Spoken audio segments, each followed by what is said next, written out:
이거 글 잠깐만 봐주겠어?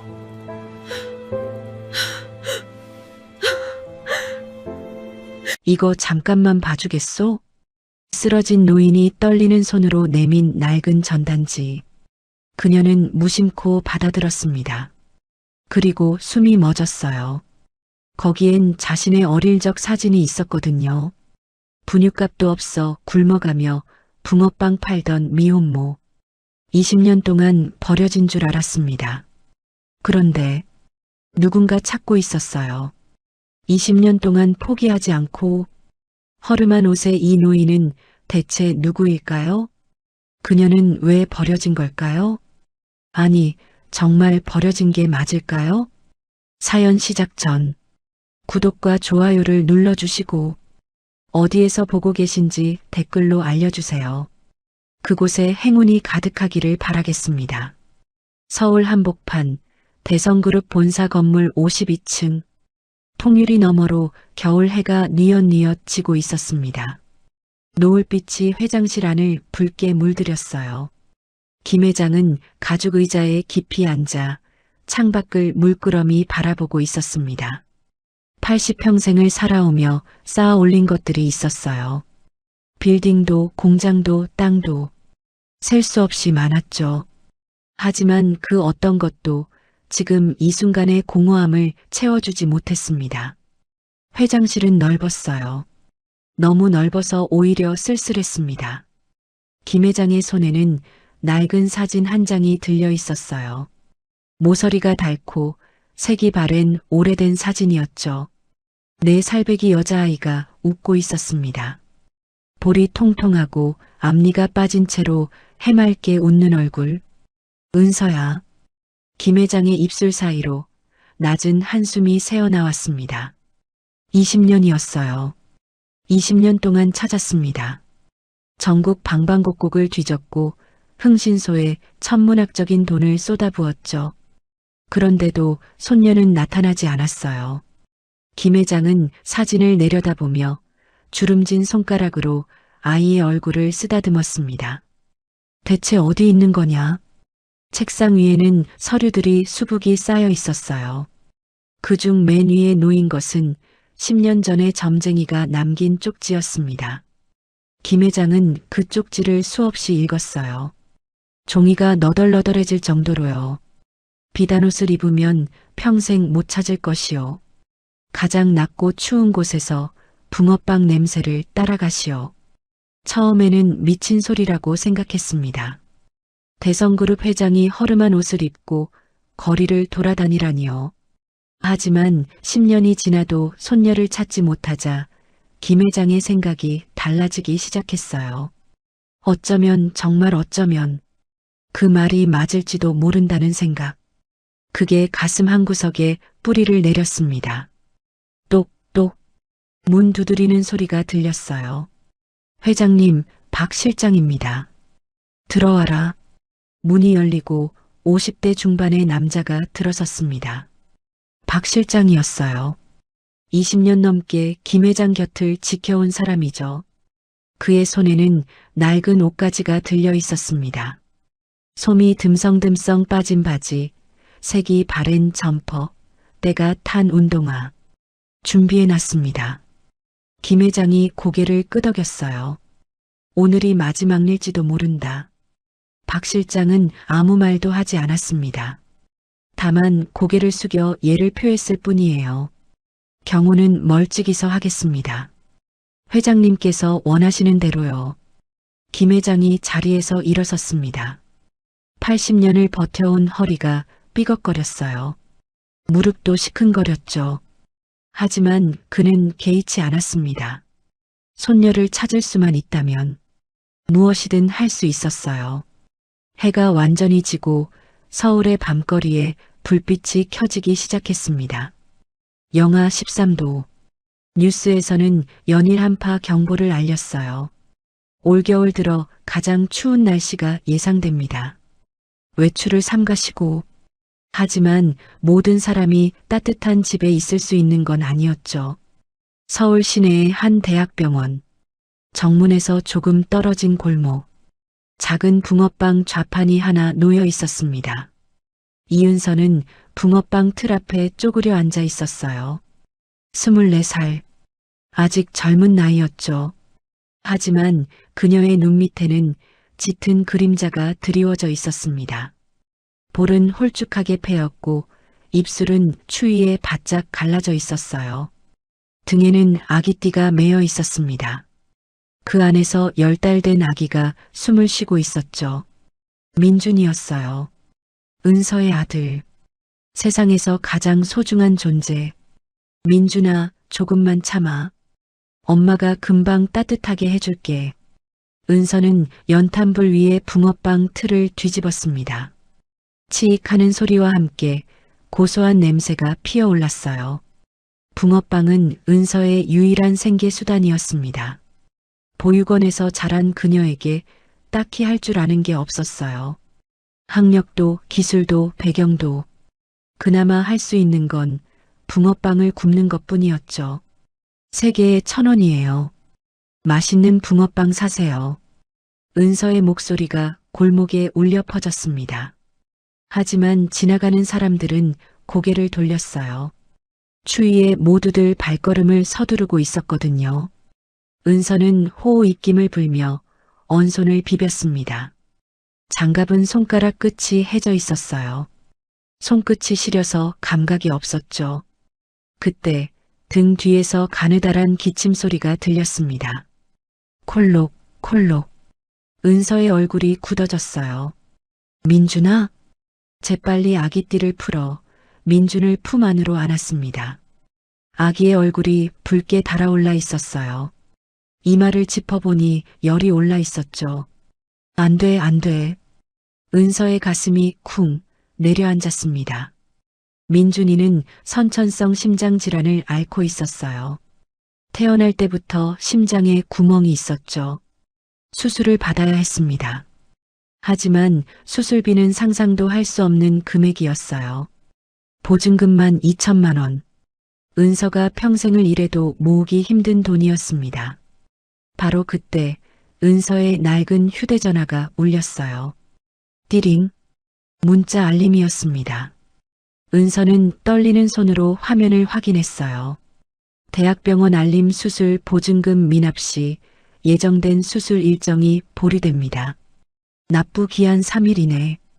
은서의 눈앞이 깜깜해졌습니다. 3일. 3일 안에 2천만 원을. 어떻게? 은서는 휴대전화를 움켜쥔 채 하늘을 올려다봤습니다. 까만 밤하늘에 별 하나 보이지 않았어요. 구름이 잔뜩 끼어 있었죠.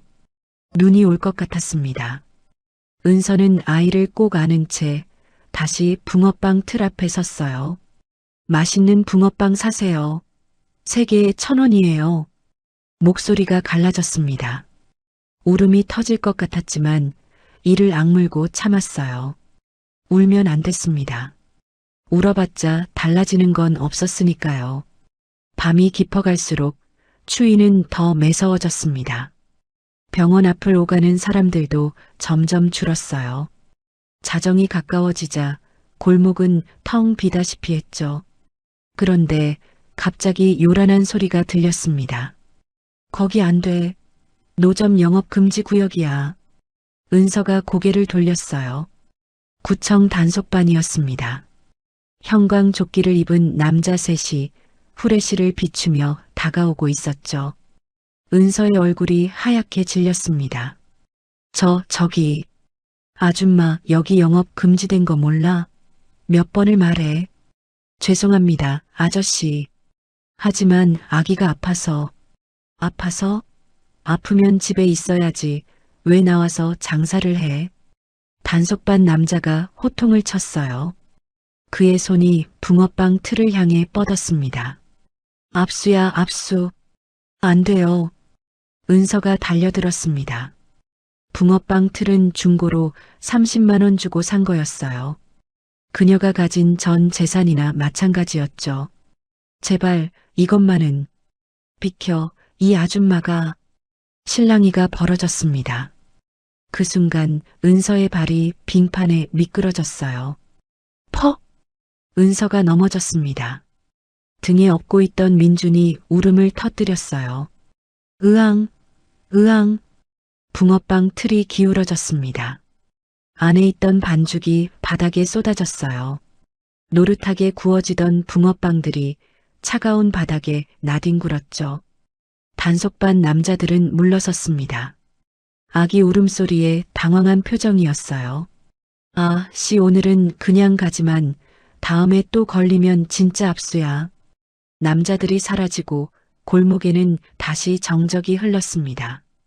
은서는 빙판 위에 주저앉은 채 움직이지 못했어요. 바닥에는 붕어빵이 흩어져 있었습니다. 어떤 건 밟혀서 찌그러져 있었고 어떤 건 진흙물에 젖어 있었죠. 은서는 떨리는 손으로 붕어빵을 하나씩 주워 담기 시작했습니다. 괜찮아, 괜찮아, 이거 닦으면 팔 수 있어. 손이 떨렸어요. 눈물이 뚝뚝 떨어졌습니다. 붕어빵 위로 은서의 눈물이 떨어졌어요. 으흑. 결국 은서는 무너졌습니다. 붕어빵을 끌어안은 채 한겨울 빙판 위에서 오열했어요. 민준이도 함께 울었습니다. 엄마의 슬픔을 아는 것처럼. 얼마나 울었을까요? 은서가 고개를 들었을 때 누군가가 앞에 서 있었습니다. 허름한 점퍼를 입은 노인이었어요. 솜이 빠진 낡은 바지를 입고 더러운 운동화를 신고 있었죠. 얼굴에는 주름이 깊게 패여 있었습니다. 하지만 눈빛만은 또렷했어요. 마치 무언가를 찾고 있는 사람 같았습니다. 노인이 비틀거리며 다가왔어요. 한 발 한 발 힘겹게 걸음을 옮겼죠. 그리고 은서 앞에서 멈춰 섰습니다. 아가씨. 노인의 목소리가 떨렸어요. 은서는 눈물을 닦으며 올려다봤습니다. 노인의 얼굴이 창백했어요. 입술이 파랗게 질려 있었죠. 그리고 그 순간 노인의 몸이 앞으로 기울었습니다. 쿵! 노인이 쓰러졌어요. 은서의 바로 앞에서 할아버지! 은서가 비명을 질렀습니다. 노인은 눈을 감은 채 빙판 위에 쓰러져 있었어요. 그의 손에는 구겨진 종이 한 장이 쥐어져 있었습니다. 전단지였어요. 은서는 노인의 손에서 전단지가 살짝 빠져나온 것을 봤습니다. 전단지 한쪽에 어린아이의 사진이 인쇄되어 있었어요. 차가운 바람이 불어왔습니다. 전단지가 바람에 펄럭였어요. 아이의 얼굴이 은서의 눈에 들어왔죠. 순간 은서의 심장이 멎는 것 같았습니다. 그 얼굴, 어디서 본 얼굴이었어요. 아주 오래전, 거울 속에서 본 얼굴. 아니, 보육원 서류철에 끼워져 있던 자신의 어린 시절 사진. 그 사진 속 아이와 전단지 속 아이가 똑같았습니다. 은서의 입술이 떨렸어요. 이게 뭐지? 바람이 더 세차게 불었습니다. 눈발이 날리기 시작했어요. 은서는 쓰러진 노인과 바람에 날리는 전단지 사이에서 꼼짝도 하지 못했습니다. 이 우연이 그녀의 인생을 완전히 바꿔놓을 거라는 걸 은서는 아직 알지 못했어요. 눈발이 점점 거세지고 있었습니다. 하얀 눈송이들이 빙판 위에 쌓이기 시작했어요. 쓰러진 노인의 낡은 점퍼 위로도 눈이 소복이 내려앉았죠. 은서는 멍하니 서 있었습니다. 전단지 속 아이의 얼굴이 머릿속에서 떠나지 않았어요.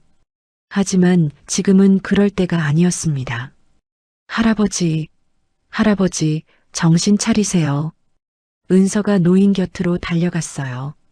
무릎을 꿇고 노인의 어깨를 흔들었습니다. 노인의 얼굴은 창백했어요. 입술이 파랗게 질려 있었고 숨소리가 가늘게 들렸죠. 저체온증이었습니다. 이 추위에 이렇게 얇은 옷을 입고 얼마나 오래 밖에 있었던 걸까요? 누구 없어요? 사람 살려요. 은서가 소리를 질렀습니다. 하지만 골목은 텅 비어 있었어요. 늦은 밤 한파 속에서 아무도 밖을 돌아다니지 않았죠. 은서는 주변을 둘러봤습니다. 병원은 코앞이었어요. 하지만 노인을 혼자 부축해서 데려가기엔 그녀의 몸도 너무 약해져 있었습니다. 등에는 민준이가 있었고 은서 자신도 제대로 먹지 못한 지 오래였죠. 어떡하지? 어떻게? 은서의 머릿속이 하얗게 변했어요. 그때 노인의 손가락이 미세하게 움직였습니다. 낮은 신음소리가 들렸어요. 할아버지, 정신 드세요? 은서가 노인의 얼굴 가까이 다가갔습니다. 노인이 천천히 눈을 떴어요. 흐릿한 눈동자가 은서를 향했죠. 여기가 어디?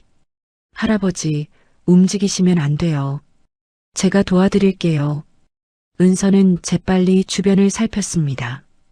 붕어빵 좌판 옆에 접이식 의자가 하나 있었어요. 손님 없을 때 앉으려고 가져온 거였죠.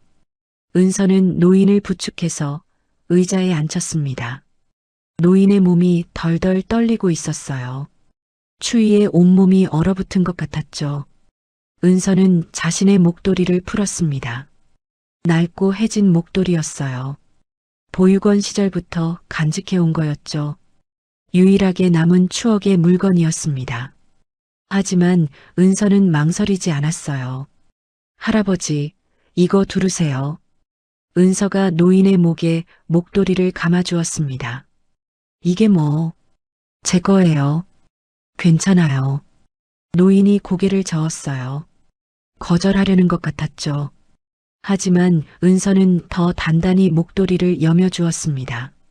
할아버지가 더 추워 보여요. 저는 움직이니까 괜찮아요. 그리고 은서는 품 안을 더듬었습니다. 오늘 구운 붕어빵 중에서 가장 잘된 것 3개를 따로 넣어뒀었어요. 민준이 분유살 돈이 모자라면 저녁 대신 먹으려고 아껴둔 거였죠. 은서는 그 붕어빵을 꺼냈습니다. 아직 온기가 남아 있었어요. 품에 품고 있어서 따뜻함이 보존되어 있었죠. 할아버지, 이거 드세요. 노인이 붕어빵을 바라봤습니다. 눈빛이 흔들렸어요. 이건 아가씨 거 아닌가. 괜찮아요. 드세요. 따뜻한 거 드셔야 정신이 돌아와요. 은서의 목소리는 담담했습니다. 하지만 그 안에는 진심이 담겨 있었어요. 노인은 떨리는 손으로 붕어빵을 받아들었습니다. 한 입 베어 물었어요. 고소한 팥 냄새가 퍼졌습니다. 달콤한 맛이 입안에 감돌았죠. 노인의 눈에 물기가 어렸어요. 80년을 살았습니다. 온갖 산의 진미를 다 먹어봤죠. 세상에서 가장 비싼 음식들도 맛봤어요. 하지만 이 순간 이 허름한 붕어빵이 가장 따뜻하게 느껴졌습니다. 고맙소. 노인의 목소리가 갈라졌어요. 은서는 고개를 저었습니다. 우리 아기 생각나서 그래요. 우리 민준이도 이렇게 추우면 안 되거든요. 할아버지도 누군가의 할아버지잖아요. 민준. 그 말에 노인이 고개를 돌렸습니다. 은서의 등에 엎인 아기가 보였어요. 작은 얼굴이 빨갛게 상기되어 있었죠. 아기가 아픈 건가? 네, 조금요. 근데 괜찮을 거예요. 은서가 억지로 웃어 보였습니다. 노인은 붕어빵을 먹으며 은서의 얼굴을 자세히 들여다봤습니다. 이상했어요. 이 아가씨의 얼굴이 어딘가 익숙했습니다. 눈매, 코, 입술 모양, 특히 웃을 때 살짝 올라가는 입꼬리. 어디서 봤을까? 어디서 봤더라? 노인의 심장이 쿵쿵 뛰기 시작했어요. 설마. 아니야. 그럴 리가 없어. 노인은 고개를 저었습니다. 20년 동안 너무 많은 사람을 봐왔거든요. 손녀와 닮은 사람을 볼 때마다 희망을 품었다가 실망했습니다. 이번에도 그럴 거야. 분명히 그럴 거야. 하지만 노인의 손이 저도 모르게 주머니 안을 더듬었습니다. 아가씨. 노인이 입을 열었어요. 네. 부탁 하나만 들어주겠소? 은서가 고개를 갸웃거렸습니다. 노인이 주머니에서 종이 한 장을 꺼냈어요. 아까 쓰러지면서 떨어뜨렸던 그 전단지였습니다. 이거 잠깐만 봐주겠소? 노인의 손이 떨리고 있었어요.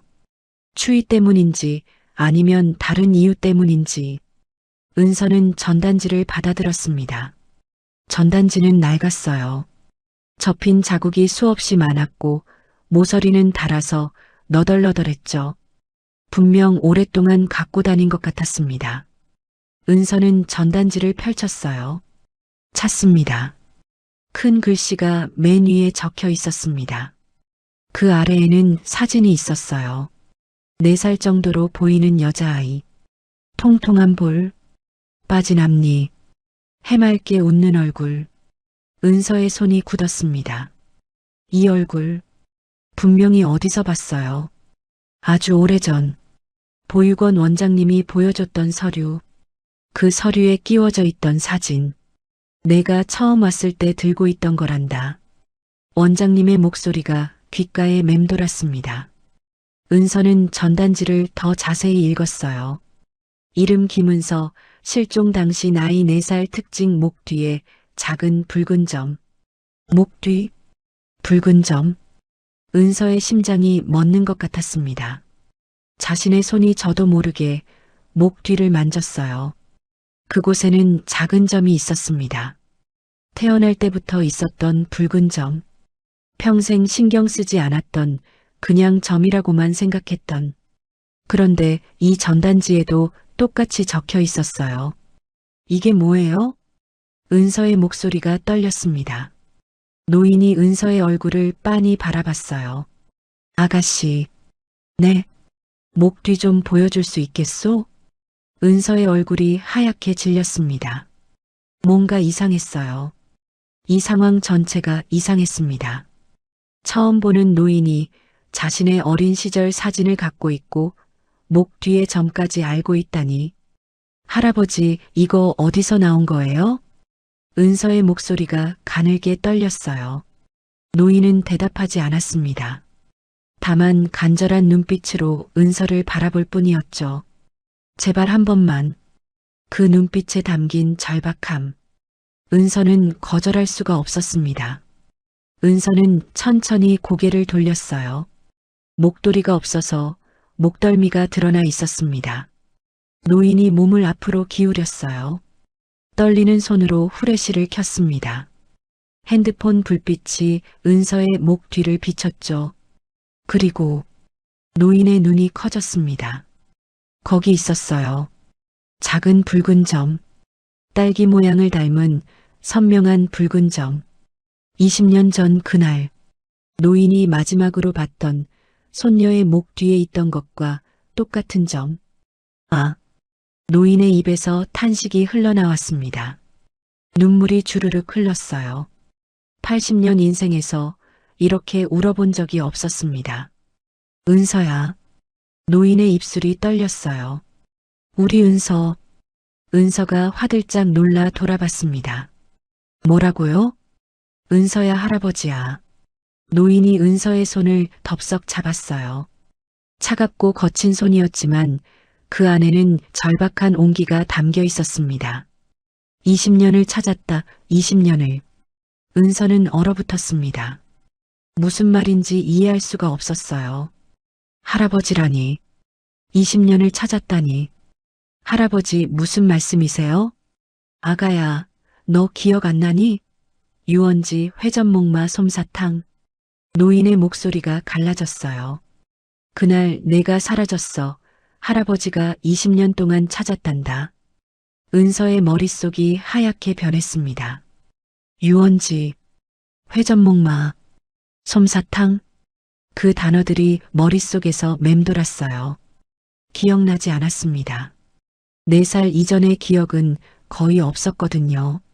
다만 가끔 꿈에서 빙글빙글 도는 것, 달콤한 냄새, 그리고 누군가의 비명소리, 그런 것들이 조각조각 떠오르곤 했어요. 저는 버려진 거라고 들었어요. 은서의 목소리가 가늘게 떨렸습니다. 버려진 게 아니야. 노인이 강하게 말했어요. 누가 널 데려간 거야. 버린 게 아니라 빼앗긴 거란다. 은서의 눈에 눈물이 고였습니다. 평생을 버려진 아이라고 생각하며 살았어요. 누군가에게 필요 없어서 버려진 존재. 보육원에서도 사회에서도 늘 그렇게 느꼈습니다. 그런데 이 노인은 뭐라고 하는 걸까요? 버려진 게 아니라 빼앗겼다고. 20년 동안 찾았다고. 정말이에요? 은서의 목소리가 떨렸어요. 진짜로 저를 찾으신 거예요? 노인이 고개를 끄덕였습니다. 눈물이 주름진 얼굴을 타고 흘러내렸어요. 진짜다 아가야. 할아버지가 너 찾으러 20년을 헤맸단다. 바로 그때 골목 어귀에서 발소리가 들렸습니다. 두 사람이 걸어오고 있었어요. 한 명은 검은 코트를 입은 중년 남자, 박 실장이었습니다. 또 한 명은 의료 가방을 든 젊은 여자, 의사로 보였어요. 회장님, 박 실장이 달려왔습니다. 회장님, 은서의 귀에 그 말이 꽂혔어요. 회장님이라고요? 박 실장 늦었구나. 노인이 힘없이 웃었습니다. 박 실장은 노인의 상태를 확인하고 안도의 한숨을 내쉬었어요. 저체온증입니다. 병원으로 가셔야 합니다. 그 전에 노인이 은서를 가리켰어요. 이 아가씨 검사 좀 해봐야겠다. 박 실장의 눈이 은서에게로 향했습니다. 그는 은서의 얼굴을 자세히 살폈어요. 그리고 그의 표정이 굳어졌습니다. 오래전에 봤던 사진, 아가씨 어머니의 젊은 시절 모습, 눈앞의 여자가 그 사진과 너무 닮아 있었어요. 회장님 설마. 그래, 내 생각에도 그렇다. 노인이, 아니 김 회장이 고개를 끄덕였습니다. 병원에 가서 확인해 보자. 유전자 검사를 하면 알 수 있을 게야. 은서는 멍하니 서 있었습니다. 회장님, 유전자 검사. 너무 갑작스러운 일들이 벌어지고 있었어요. 저는 은서가 뭔가 말하려 했습니다. 그때 등 뒤에서 민준이 기침을 했어요. 콜록, 콜록, 콜록. 은서가 화들짝 돌아봤습니다. 민준아. 아기의 얼굴이 더 붉어져 있었어요. 열이 더 오른 것 같았습니다. 의사가 다가왔어요. 아기 상태가 안 좋아 보이네요. 잠깐 볼게요. 의사가 민준을 살폈습니다. 청진기를 대고 이마를 짚어보고 눈동자를 확인했어요. 열이 높아요. 심장 소리도 좀 이상하고 이 아기 기저 질환이 있나요? 은서가 고개를 끄덕였습니다. 선천성 심장 질환이에요. 수술 받아야 하는데 당장 병원에 가야겠어요. 상태가 급변할 수 있어요. 김 회장이 몸을 일으켰습니다. 비틀거렸지만 박 실장이 부축했어요. 박 실장. 네, 회장님. 이 아가씨와 아기를 병원에 데려가라. 최고의 치료를 받게 해. 은서가 손사래를 쳤어요. 아니에요. 저는 괜찮아요. 할아버지가 더 위험해 보여요. 난 괜찮다. 김 회장이 단호하게 말했습니다. 80년을 살았어. 이 정도 추위에 죽지 않아. 그리고 김 회장은 은서를 바라봤어요. 깊고 간절한 눈빛으로. 하지만 넌 확인해 봐야 해. 내가 정말 내 손녀인지. 은서는 망설였습니다. 따라가야 할까요? 아니면 거절해야 할까요? 이 모든 게 꿈만 같았어요. 너무 비현실적이었습니다. 하지만 민준이를 생각하면 수술비, 치료비, 보증금, 혼자서는 절대 감당할 수 없는 것들. 만약 이 사람들이 도와준다면, 만약 정말로 자신이 이 노인의 손녀라면, 알겠어요. 은서가 고개를 끄덕였습니다. 따라갈게요. 검사 받아볼게요. 김 회장의 얼굴에 안도의 빛이 스쳤습니다. 고맙다 아가야. 일행이 움직이기 시작했습니다. 골목 끝에 검은색 승용차가 대기하고 있었어요. 고급 세단이었죠. 은서는 민준을 꼭 안은 채 차에 올랐습니다. 따뜻한 히터 바람이 얼굴을 감쌌어요. 얼어붙었던 몸이 서서히 녹기 시작했습니다. 하지만 마음은 여전히 얼어 있었어요. 이게 기적이면 좋겠다. 은서는 속으로 빌었습니다. 제발 이번만은 좋은 일이 생기게 해주세요. 차가 병원을 향해 달렸습니다. 은서는 창밖을 바라봤어요. 눈이 더 세차게 내리고 있었습니다. 온 세상이 하얗게 변해가고 있었죠. 그때 은서의 귀에 이상한 소리가 들렸어요. 또각, 또각, 구두 소리 같았습니다. 딱딱하고 날카로운 굽소리. 은서가 고개를 돌렸어요. 하지만 차 안에는 아무도 구두를 신고 있지 않았습니다. 환청이었을까요? 은서는 고개를 저었어요. 피곤해서 그런 거야. 너무 많은 일이 있었으니까. 하지만 그 소리는 어딘가 익숙했습니다. 아주 오래전 꿈속에서 들었던 소리. 무섭고 차갑고 그래서 잊고 싶었던 소리. 또각, 또각. 은서는 자신도 모르게 민준을 더 꽉 안았습니다. 차가운 예감이 등줄기를 타고 내려왔어요. 뭔가 잘못된 것 같았습니다. 하지만 지금은 알 수 없었어요. 이 밤이 끝나고 새로운 아침이 오면 은서의 인생이 완전히 뒤바뀔 거라는 걸, 그리고 그 변화 속에 어둠이 함께 다가오고 있다는 걸 은서는 아직 알지 못했습니다. 차는 눈 내리는 밤길을 달려 병원을 향해 나아갔어요. 병원 응급실은 밤늦은 시간에도 분주했습니다. 형광등 불빛이 하얗게 내리쬐고 있었어요. 소독약 냄새가 코끝을 찔렀죠. 은서는 긴 의자에 앉아 민준을 꼭 안고 있었습니다. 아기는 링거를 맞고 있었어요. 작은 손등에 꽂힌 바늘이 아파 보였죠. 엄마가 미안해, 민준아. 은서가 아기의 이마를 쓰다듬었습니다. 열이 조금 내렸어요. 하지만 여전히 안심할 수 없었죠. 맞은편 침대에는 김 회장이 누워 있었습니다. 링거를 맞으며 체온을 회복하는 중이었어요. 박 실장이 옆에서 지키고 있었죠. 김 회장의 눈이 은서에게로 향했습니다. 아까부터 계속 그녀를 바라보고 있었어요. 마치 놓치면 안 될 것처럼. 검사 결과가 나오려면 시간이 좀 걸린다더군. 박 실장이 조용히 말했습니다. 유전자 검사는 보통 며칠이 걸립니다. 하지만 회장님 요청으로 급행 처리됐습니다. 김 회장이 고개를 끄덕였어요. 은서는 손에 들린 전단지를 다시 펼쳤습니다. 아까 김 회장에게 받은 거였어요. 구겨지고 낡은 종이. 찾습니다. 그 아래의 사진을 다시 봤습니다. 내 살배기 여자아이. 통통한 볼, 빠진 앞니. 볼수록 신기했어요. 거울 속 어린 시절의 자신과 똑같았거든요. 정말 이게 저예요? 은서의 목소리가 떨렸습니다. 김 회장이 몸을 일으켜 앉았어요. 박 실장이 부축하려 했지만 손을 저었죠. 은서야. 김 회장이 불렀습니다. 그 목소리에 담긴 간절함. 은서는 고개를 들었어요. 4살 때 일이다. 김 회장이 천천히 말하기 시작했습니다. 유원지에 갔었어. 너와 내 아버지, 그리고 김 회장의 목소리가 잠시 멈췄어요. 그리고 그 여자. 김 회장의 눈빛이 차갑게 변했습니다. 회전목마를 타고 싶다고 했지. 내 아버지가 데려갔어.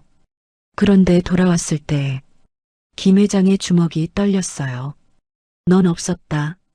은서는 숨을 멈췄습니다. 유원지, 회전목마. 그 단어들이 머릿속에서 맴돌았어요. 기억이 나지 않았습니다. 4살 이전의 일은 거의 없었거든요. 다만 가끔 꿈을 꿨어요.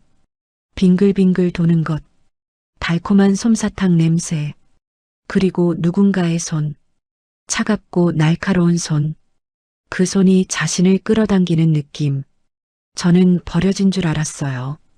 은서의 목소리가 갈라졌습니다. 보육원 원장님이 그랬거든요. 부모님이 형편이 어려워서 맡겼다고. 언젠가 데리러 올 거라고. 은서의 눈에 눈물이 고였어요. 근데 아무도 안 왔어요. 20년 동안 아무도요. 김 회장의 눈에서 눈물이 흘렀습니다. 80평생 울어본 적이 거의 없었어요. 재벌 총수라는 자리가 그걸 허락하지 않았죠. 하지만 지금은 달랐습니다. 미안하다.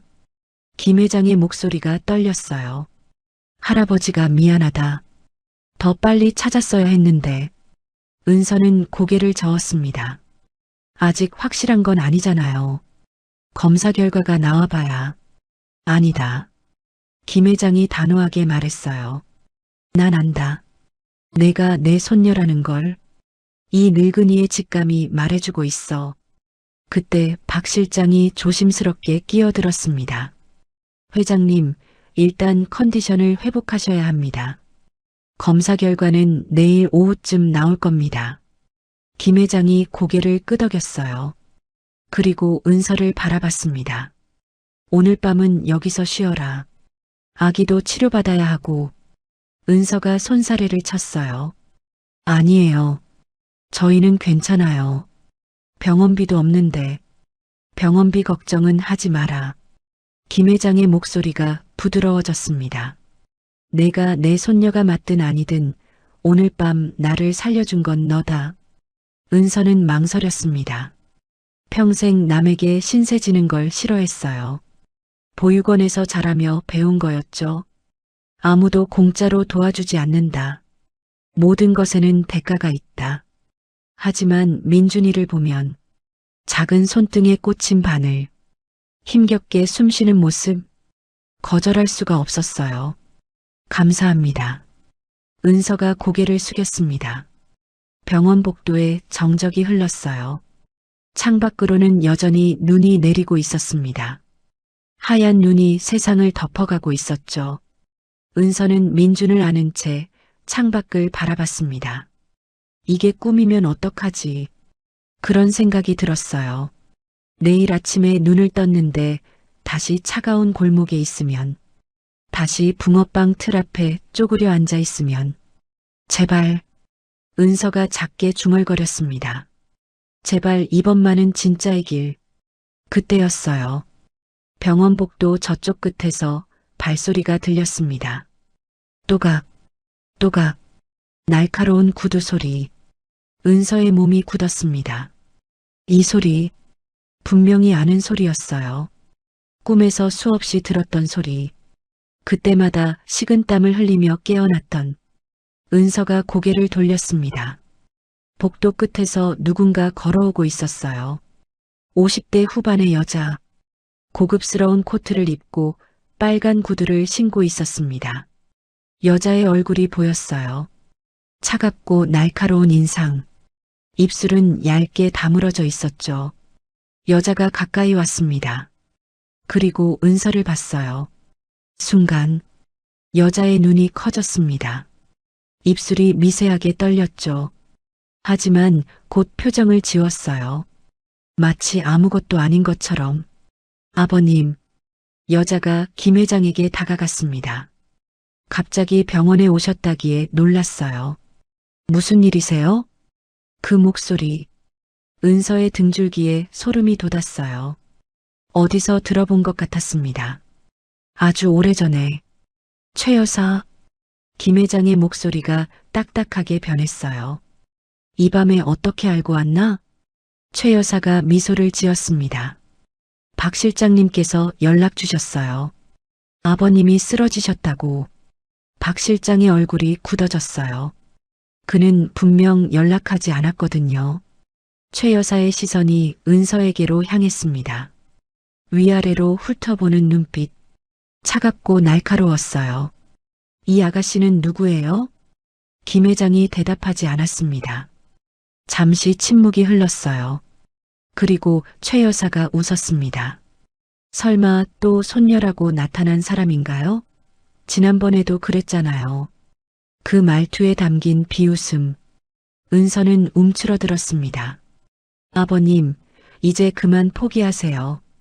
은서는 죽었을 거예요. 20년이나 지났는데. 김 회장의 눈빛이 싸늘하게 변했어요. 최 여사, 네, 아버님. 됐으니 가봐라. 여기 일은 내가 처리할 테니. 최 여사의 미소가 굳어졌습니다. 하지만 곧 고개를 숙였어요. 네, 알겠습니다. 컨디션 챙기세요. 최 여사가 돌아섰습니다. 또각, 또각. 빨간 구두 소리가 멀어져 갔어요. 은서는 그 뒷모습을 바라봤습니다. 심장이 미친 듯이 뛰고 있었어요. 손바닥에 식은땀이 흥건했죠. 저 여자 분명히 어디서 봤어요. 아주 오래전에. 기억은 나지 않았습니다. 하지만 몸이 기억하고 있었어요. 저 소리, 저 구두 소리. 무섭다. 은서는 민준을 더 꽉 안았습니다. 할아버지. 은서가 작게 불렀어요. 저분은 누구예요? 김 회장의 얼굴이 어둡게 변했습니다. 내 아버지의 아내다. 내 새엄마지. 새엄마. 그 말에 은서의 심장이 멎는 것 같았어요. 최 여사가 사라진 복도 끝을 바라봤습니다. 거기에는 아무것도 없었어요. 그냥 텅 빈 복도뿐이었죠. 하지만 은서는 느꼈습니다. 뭔가 잘못됐다는 걸, 위험이 다가오고 있다는 걸. 빨간 구두 소리가 아직도 귓가에 맴돌았어요. 또각, 또각. 다음 날 오후 유전자 검사 결과가 나왔습니다. 박 실장이 봉투를 들고 병실에 들어섰어요. 그의 얼굴에는 알 수 없는 표정이 떠올라 있었죠. 김 회장이 링거를 맞은 채로 몸을 일으켰습니다. 눈빛이 초조하게 흔들리고 있었어요. 결과가 어떻게 나왔나? 박 실장이 조심스럽게 봉투를 건넸어요. 김 회장의 손이 떨렸습니다. 80평생을 살며 수많은 계약서에 사인했지만 이렇게 떨려본 적은 없었어요. 천천히 봉투를 열었습니다. 서류를 꺼내 한 줄 한 줄 읽었어요. 친자 확률 99.99%. 김 회장의 눈에서 눈물이 흘렀습니다. 주름진 얼굴을 타고 눈물이 떨어졌어요. 은서야. 그가 고개를 들어 은서를 바라봤어요. 내가 맞구나. 내 손녀가 맞아. 은서는 멍하니 서류를 바라봤습니다. 글자들이 눈에 들어오지 않았어요. 머릿속이 하얗게 변했죠. 20년 동안 버려진 아이라고 생각했습니다. 아무도 자신을 원하지 않는다고 믿었어요. 보육원에서 자랄 때도, 홀로 세상에 나왔을 때도, 미혼모가 되어 손가락질 받을 때도 늘 혼자였습니다. 그런데 가족이 있었어요. 자신을 찾던 사람이 있었습니다. 진짜예요? 은서의 목소리가 갈라졌어요. 정말로 제가 할아버지 손녀예요? 김 회장이 고개를 끄덕였습니다. 말없이 두 팔을 벌렸어요. 이리 와라, 은서야. 은서는 움직이지 못했습니다. 발이 땅에 붙은 것 같았어요. 가슴 속에서 뭔가 뜨거운 게 치밀어 올랐죠. 참으려 했지만 눈물이 멈추지 않았습니다. 결국 은서는 천천히 다가갔어요. 할아버지의 품에 안겼습니다. 할아버지, 울어라. 실컷 울어. 김 회장이 손녀의 등을 토닥였습니다. 거칠고 주름진 손이었지만 그 안에는 20년치 그리움이 담겨 있었어요. 이제 다 끝났다. 집에 가자. 그날 저녁, 검은색 승용차가 대저택 앞에 멈췄습니다. 은서는 창밖을 바라봤어요. 입이 떡 벌어졌습니다. 저택이라기보다 궁전 같았어요. 끝이 보이지 않는 넓은 정원. 가운데에는 분수대가 있었고 건물은 하얀 대리석으로 지어져 있었죠. 여기가 집이에요? 박 실장이 고개를 끄덕였습니다. 대성그룹 총수 저택입니다. 이제 아가씨의 집이기도 하죠. 차 문이 열렸어요. 은서는 민준을 안고 조심스럽게 내렸습니다. 차가운 겨울바람이 불었지만 어제보다 덜 시렸어요. 두꺼운 캐시미어 코트를 입고 있었거든요. 병원에서 박 실장이 준비해 준 거였습니다. 저택 현관문이 열렸어요. 안은 더 놀라웠습니다. 높은 천장에 거대한 샹들리에가 매달려 있었어요. 반짝이는 크리스탈이 빛을 뿌리고 있었죠. 대리석 바닥은 거울처럼 반들거렸습니다. 벽에는 액자들이 걸려 있었어요. 은서는 한 발짝도 떼기 어려웠습니다. 발자국이라도 남길까봐 두려웠거든요. 신발 벗어도 되나요? 박 실장이 미소를 지었어요. 편하게 하셔도 됩니다. 여기가 아가씨 집이니까요. 은서가 조심스럽게 신발을 벗었습니다. 맨발이 대리석 바닥에 닿았어요. 따뜻했습니다. 바닥 난방이 되어 있었어요.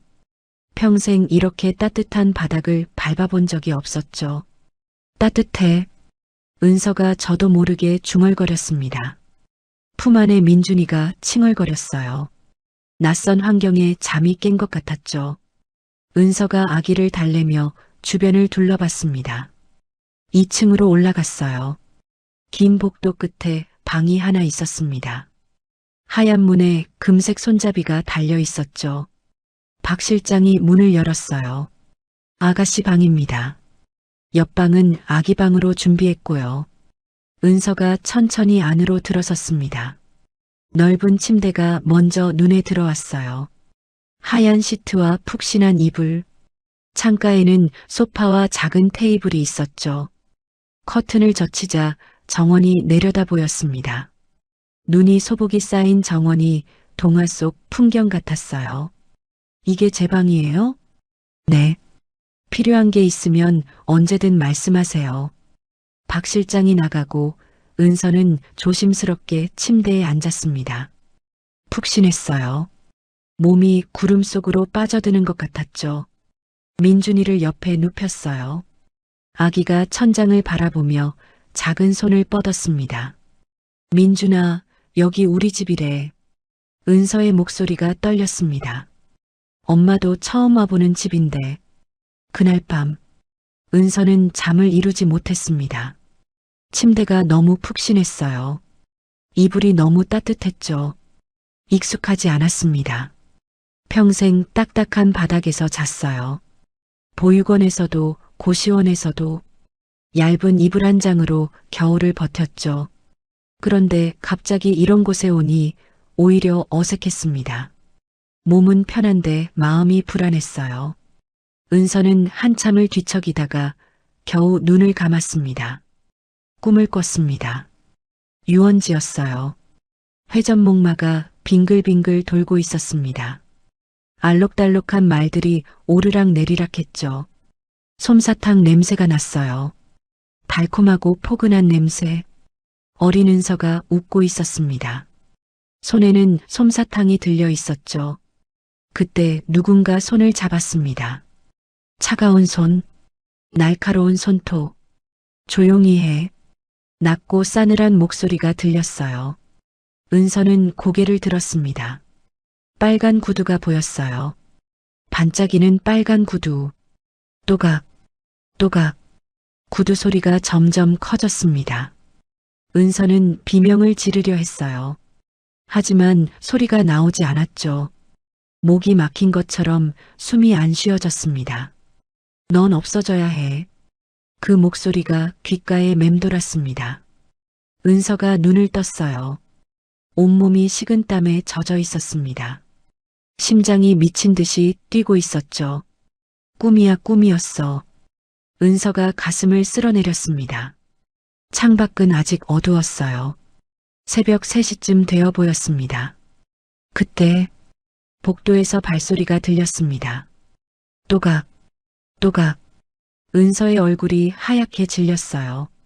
꿈이 아니었습니다. 현실에서도 그 소리가 들리고 있었어요. 발소리가 점점 가까워졌습니다. 천천히, 한 발, 한 발. 그리고 은서의 방 앞에서 멈췄어요. 똑똑. 노크 소리가 들렸습니다. 은서는 숨을 죽였어요.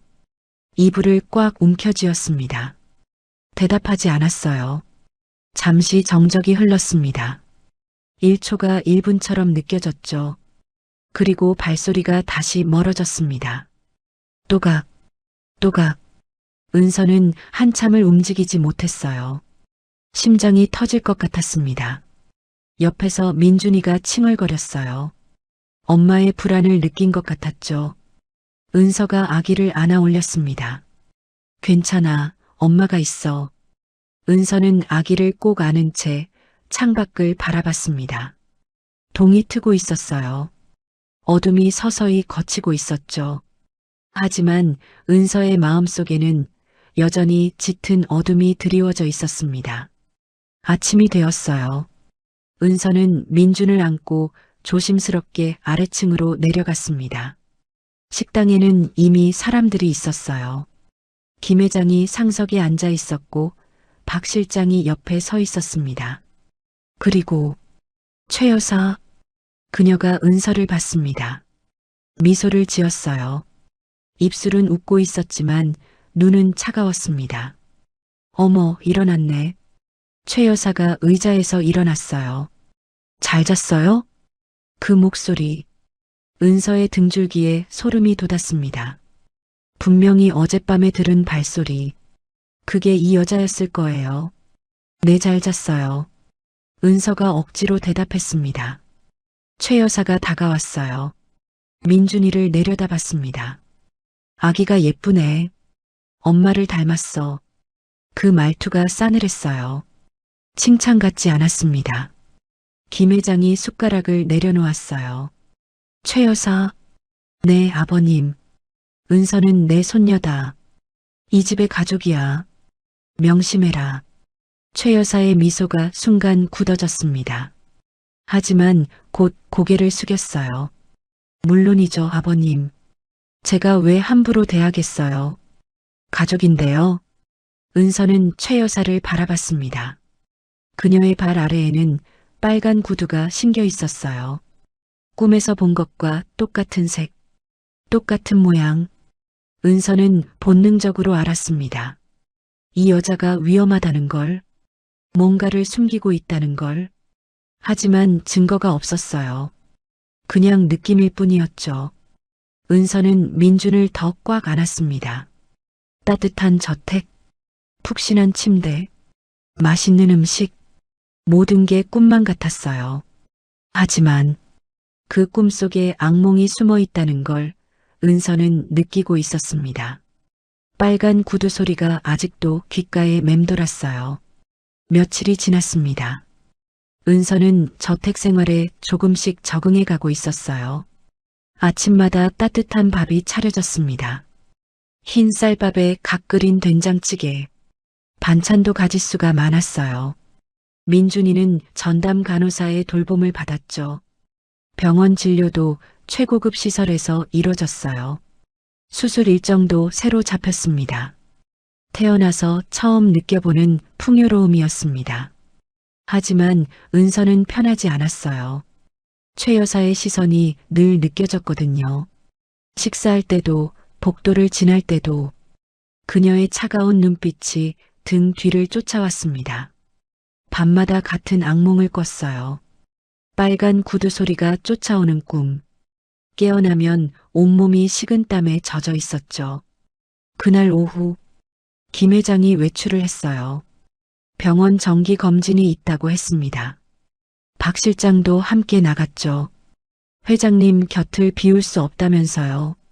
저택에는 은서와 민준, 그리고 최 여사만 남았습니다.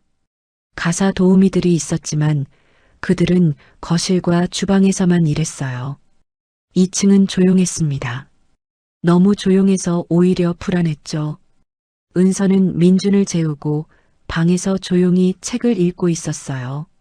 창밖으로는 겨울 햇살이 비치고 있었습니다. 평화로운 오후였죠. 그때였어요. 똑똑 노크 소리가 들렸습니다. 은서의 심장이 쿵 내려앉았어요. 누구세요?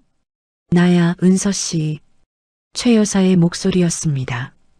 은서는 잠시 망설였어요. 문을 열지 말까 생각했죠. 하지만 피할 수는 없었습니다. 같은 집에 사는 사람이었으니까요. 안 열면 오히려 의심받을 거예요. 은서가 심호흡을 하고 천천히 문을 열었습니다. 최 여사가 서 있었습니다. 오늘도 빨간 구두를 신고 있었어요. 입술에는 붉은 립스틱이 발려 있었죠. 검은색 원피스가 몸에 딱 맞았습니다. 미소를 짓고 있었지만 그 미소가 무서웠습니다.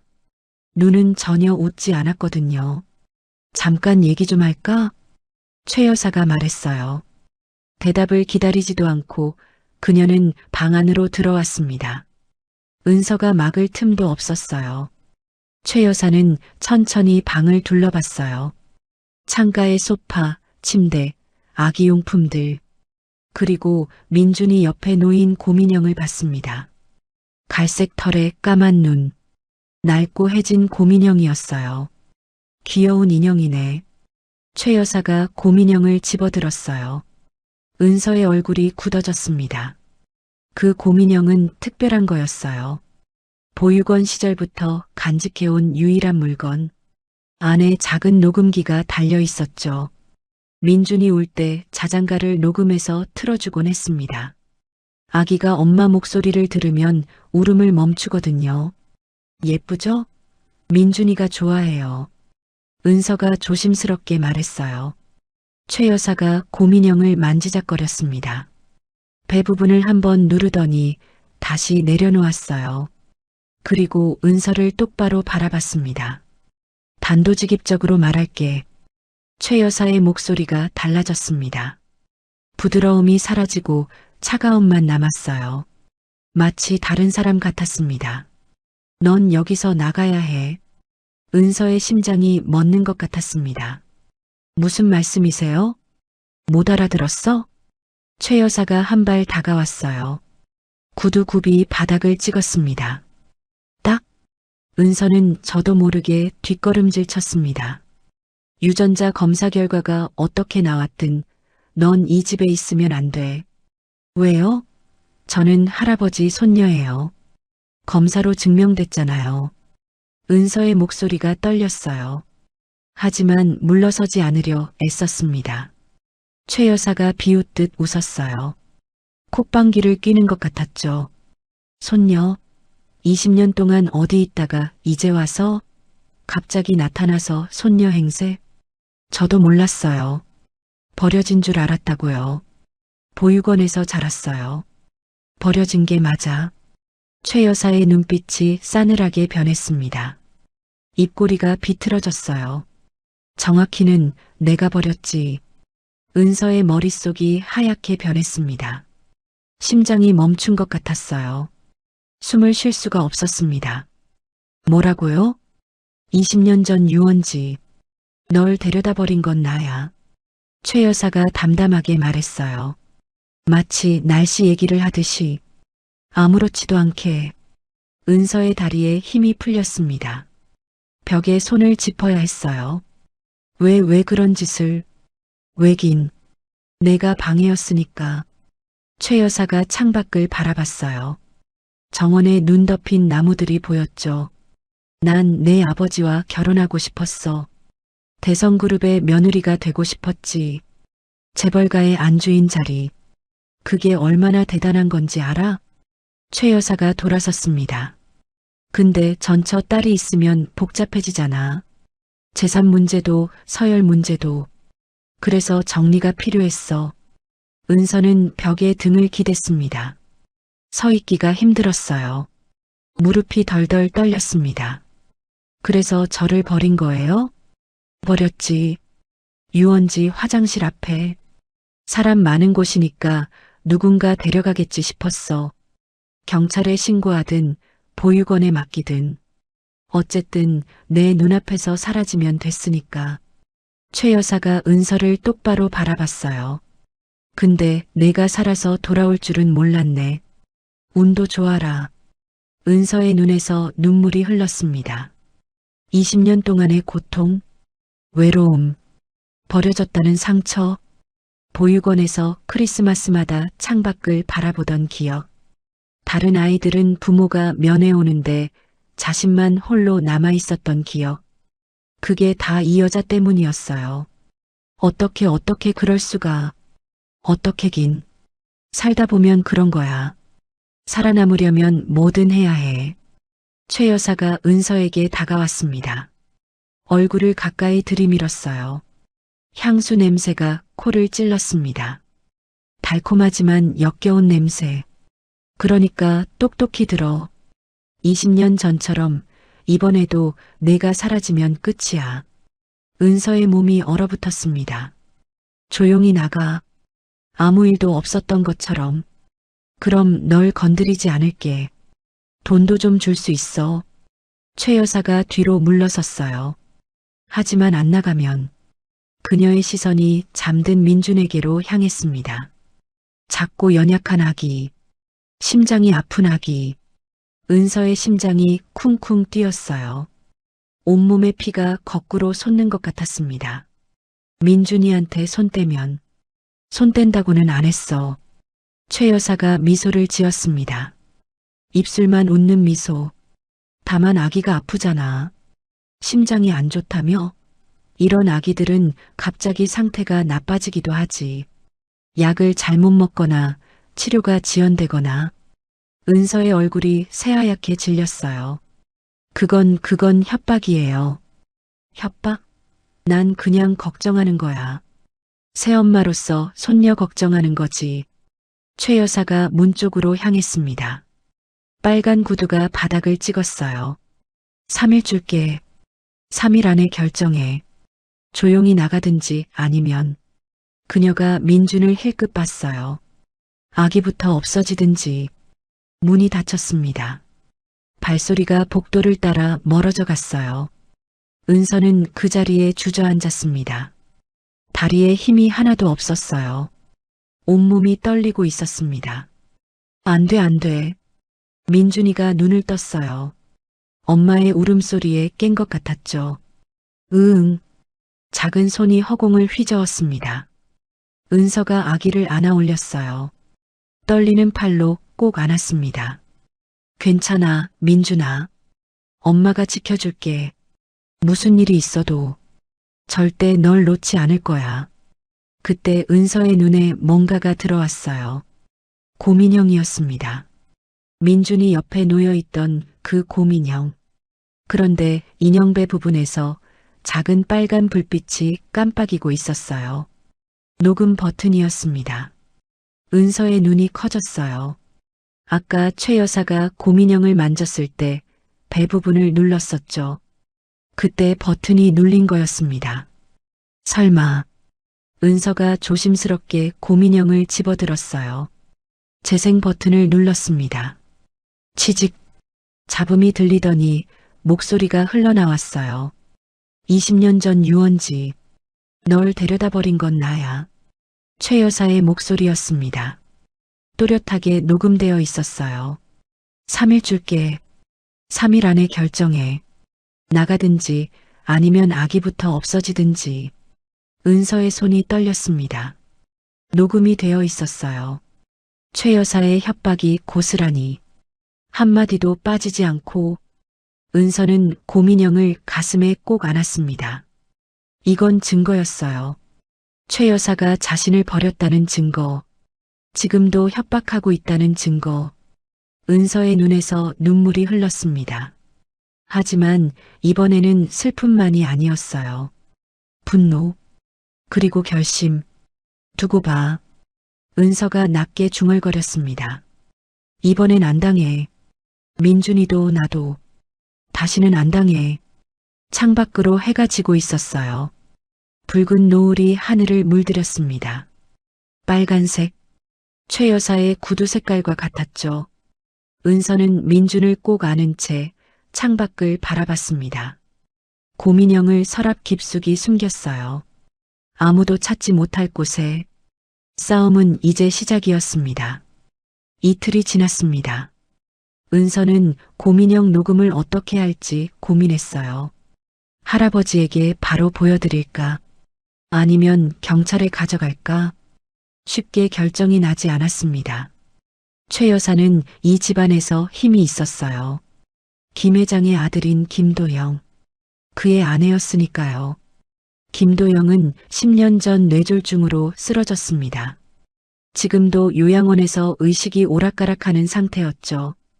그래서 최 여사가 집안의 실권을 쥐고 있었어요. 가사 도우미들도 최 여사 눈치를 봤습니다. 저택의 모든 일정도 그녀가 관리했죠. 은서는 조심해야 했어요. 성급하게 움직였다가는 오히려 역풍을 맞을 수 있었습니다. 그날 저녁, 김 회장이 은서를 불렀어요. 은서야, 저녁 같이 먹자. 할 얘기가 있다. 식당에 내려가니 이미 사람들이 모여 있었습니다. 김 회장, 최 여사, 박 실장, 그리고 낯선 남자가 한 명 있었어요. 은서는 그 남자를 보는 순간 심장이 철렁 내려앉았습니다. 정민호? 남자가 고개를 들었어요. 30살 정도로 보였습니다. 날카로운 눈매에 얇은 입술. 한때는 잘생겼다고 생각했던 얼굴. 민준이 아빠였어요. 정민호. 은서가 22살 때 만난 남자였습니다. 처음에는 다정했어요. 힘들 때 곁에 있어줬죠. 보육원 출신인 은서에게 처음으로 가족 같은 존재였습니다. 하지만 은서가 임신했다는 걸 알자 그는 태도가 돌변했어요. 나 아직 준비 안 됐어. 애는 못 키워. 그리고 사라졌습니다. 연락도 끊고 번호도 바꾸고 마치 처음부터 없던 사람처럼. 그런 남자가 왜 여기 있는 거죠? 오랜만이네, 은서야. 정민호가 씩 웃었어요. 그 웃음이 역겨웠습니다. 앉아라, 은서야. 김 회장이 말했어요. 표정이 어두웠습니다. 은서가 조심스럽게 자리에 앉았어요. 민준이를 꼭 안은 채로 최 여사가 입을 열었습니다. 아버님, 오늘 이 자리를 마련한 건 중요한 얘기가 있어서예요. 중요한 얘기? 네. 은서 씨에 대한 거예요. 최 여사가 정민호를 가리켰어요. 이분이 직접 증언해 주실 거예요. 정민호가 자리에서 일어났습니다. 회장님, 저는 이은서와 2년 동안 사귄 사람입니다. 그녀에 대해 잘 알아요.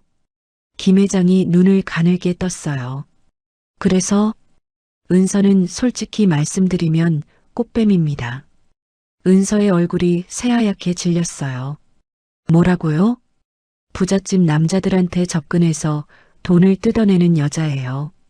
저도 당했습니다. 돈 많이 뺏겼어요. 정민호가 슬픈 척 고개를 숙였어요. 그리고 저 아기도 제 아이가 아닙니다. 은서가 벌떡 일어났어요. 거짓말이에요. 목소리가 식당 전체에 울렸습니다. 이 사람이 저를 버렸어요. 임신했다니까 도망갔잖아요. 민준이는 분명히 이 사람 아이예요. 정민호가 고개를 저었어요. 저는 그 여자랑 잠자리를 한 적이 없습니다. 아이가 제 아이일 리가 없어요. 거짓말. 왜 거짓말을 해요? 은서의 눈에서 눈물이 쏟아졌습니다. 정민호가 주머니에서 서류를 꺼냈어요. 여기 친자 검사 결과가 있습니다. 제가 아이 아버지가 아니라는 증거예요. 김 회장이 서류를 받아들었어요. 눈이 흔들리고 있었습니다. 은서는 그 서류를 빼앗아 봤어요. 친자 확률 0%. 말도 안 됐습니다. 이건 조작이에요. 분명히 조작된 거예요. 이건 가짜예요. 믿지 마세요. 은서가 소리쳤어요. 하지만 김 회장의 얼굴이 점점 굳어졌습니다. 최 여사가 기다렸다는 듯 말했어요. 아버님, 저도 의심이 들어서 조사를 해봤어요. 은서 씨가 예전에 다른 남자들한테도 접근한 적이 있대요. 돈 많은 남자들이요. 그건 사실이 아니에요. 은서가 울부짖었어요. 저는 그런 사람 아니에요. 할아버지, 저 믿어주세요. 김 회장의 얼굴이 붉어졌습니다. 손이 떨리고 있었어요. 숨이 가빠지기 시작했죠. 아버님, 괜찮으세요? 박 실장이 다가갔어요. 김 회장이 가슴을 움켜쥐었습니다. 약 어디 있어? 박 실장이 급히 약을 찾았어요. 하지만 약통이 보이지 않았습니다. 약이 없습니다. 김 회장의 얼굴이 창백해졌어요. 혈압이 급상승하고 있었습니다. 구급차 불러. 박 실장이 소리쳤어요. 김 회장이 비틀거렸습니다. 그리고 쿵 바닥에 쓰러졌어요. 할아버지, 은서가 달려갔습니다.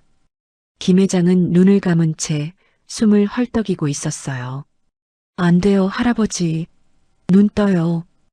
은서가 울부짖었어요. 최 여사가 차갑게 말했습니다. 봐라. 내가 할아버지를 이렇게 만든 거야. 내가 거짓말을 하니까. 저는 거짓말 안 했어요. 은서가 소리쳤어요. 하지만 아무도 그녀 편이 아니었습니다. 정민호는 팔짱을 끼고 서 있었어요. 최 여사는 차가운 미소를 짓고 있었죠. 구급대원들이 도착했습니다. 김 회장이 들것에 실려 나갔어요. 박 실장이 함께 병원으로 갔습니다. 저택에는 은서와 최 여사만 남았어요. 정민호는 이미 사라졌습니다. 할 일을 다 했으니까요. 최 여사가 은서에게 다가왔어요. 자, 이제 어떻게 할 거야? 은서는 눈물 범벅인 얼굴로 그녀를 바라봤습니다. 왜 이러시는 거예요? 저한테 왜 이래요? 내가 말했잖아. 내가 나가면 끝이라고. 최 여사가 손을 뻗었어요. 은서의 턱을 잡았습니다. 근데 안 나가더라. 그래서 내가 직접 끝내는 거야. 은서가 손을 뿌리쳤어요. 할아버지가 깨어나면 다 말할 거예요. 녹음도 있어요. 당신이 저한테 한 말. 최 여사의 눈이 가늘어졌습니다. 녹음? 최 여사가 비웃었어요. 녹음이 있으면 뭐해? 회장님이 깨어나실 것 같아? 80 노인이 쓰러졌는데. 은서의 심장이 얼어붙었습니다.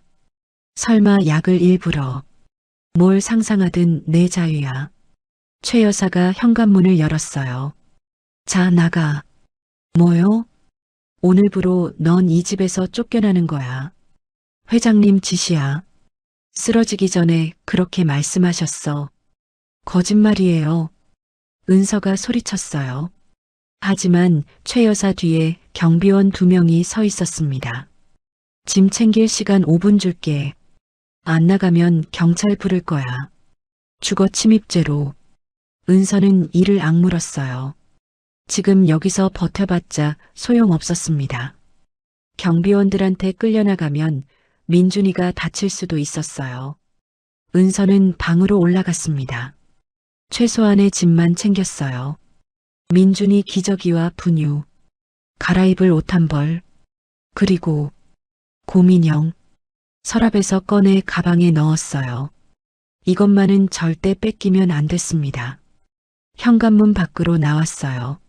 차가운 겨울바람이 얼굴을 때렸습니다. 해가 이미 져 있었어요. 어둠이 내려앉고 있었죠. 은서는 민준을 꼭 안은 채 저택 계단을 내려왔습니다. 발이 빙판에 미끄러졌어요. 가까스로 중심을 잡았습니다. 뒤에서 문 닫히는 소리가 들렸어요. 철컥. 잠기는 소리. 은서는 뒤를 돌아봤습니다. 따뜻했던 저택. 불빛이 새어나오는 창문들. 이제 그 안에 자신이 있을 자리는 없었어요. 은서는 계단 아래에 주저앉았습니다. 눈물이 멈추지 않았어요.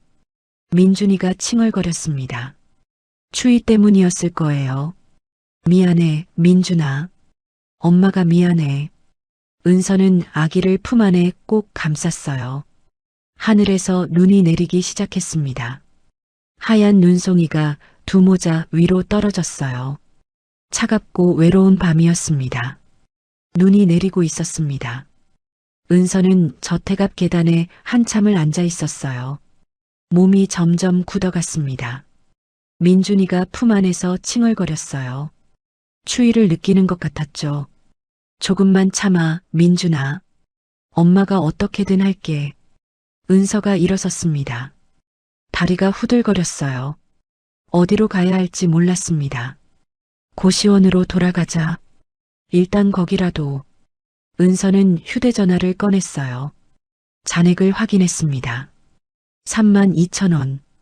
고시원 하루 숙박비가 2만 원이었어요. 이틀밖에 못 버텼습니다. 그래도 일단 가야 했어요. 밖에서 밤을 새면 민준이가 위험했거든요. 은서는 버스를 탔습니다. 깊은 밤이라 승객이 거의 없었어요. 맨 뒷좌석에 앉았습니다. 창밖으로 눈 덮인 거리가 흘러갔어요. 화려한 조명들이 반짝였죠.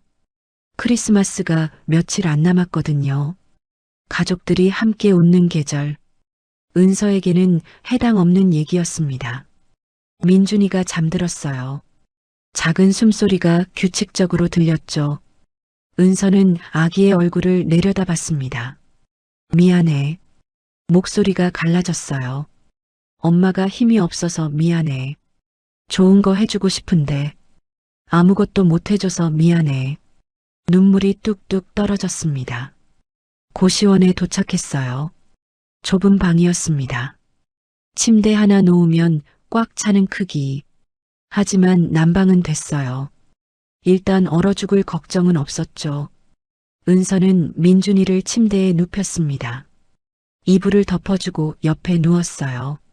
천장을 바라봤습니다. 누런 천장에 얼룩이 져 있었어요. 어디선가 물 새는 소리가 들렸죠. 며칠 전까지 대리석 바닥을 밟았는데, 샹들리에 아래서 밥을 먹었는데, 꿈이었던 걸까요? 아니, 악몽이었어요. 최 여사의 얼굴이 떠올랐습니다. 정민호의 비웃는 표정도 분노가 치밀어 올랐어요. 두고 봐. 은서가 이를 악물었습니다. 반드시 되갚아줄 거야. 다음 날 아침, 은서는 병원 앞으로 갔습니다. 붕어빵 좌판이 그대로 있었어요. 눈이 쌓여 있었지만 틀은 망가지지 않았습니다. 은서는 눈을 털어내고 다시 붕어빵을 굽기 시작했어요. 붕어빵 사세요. 따끈한 붕어빵이요.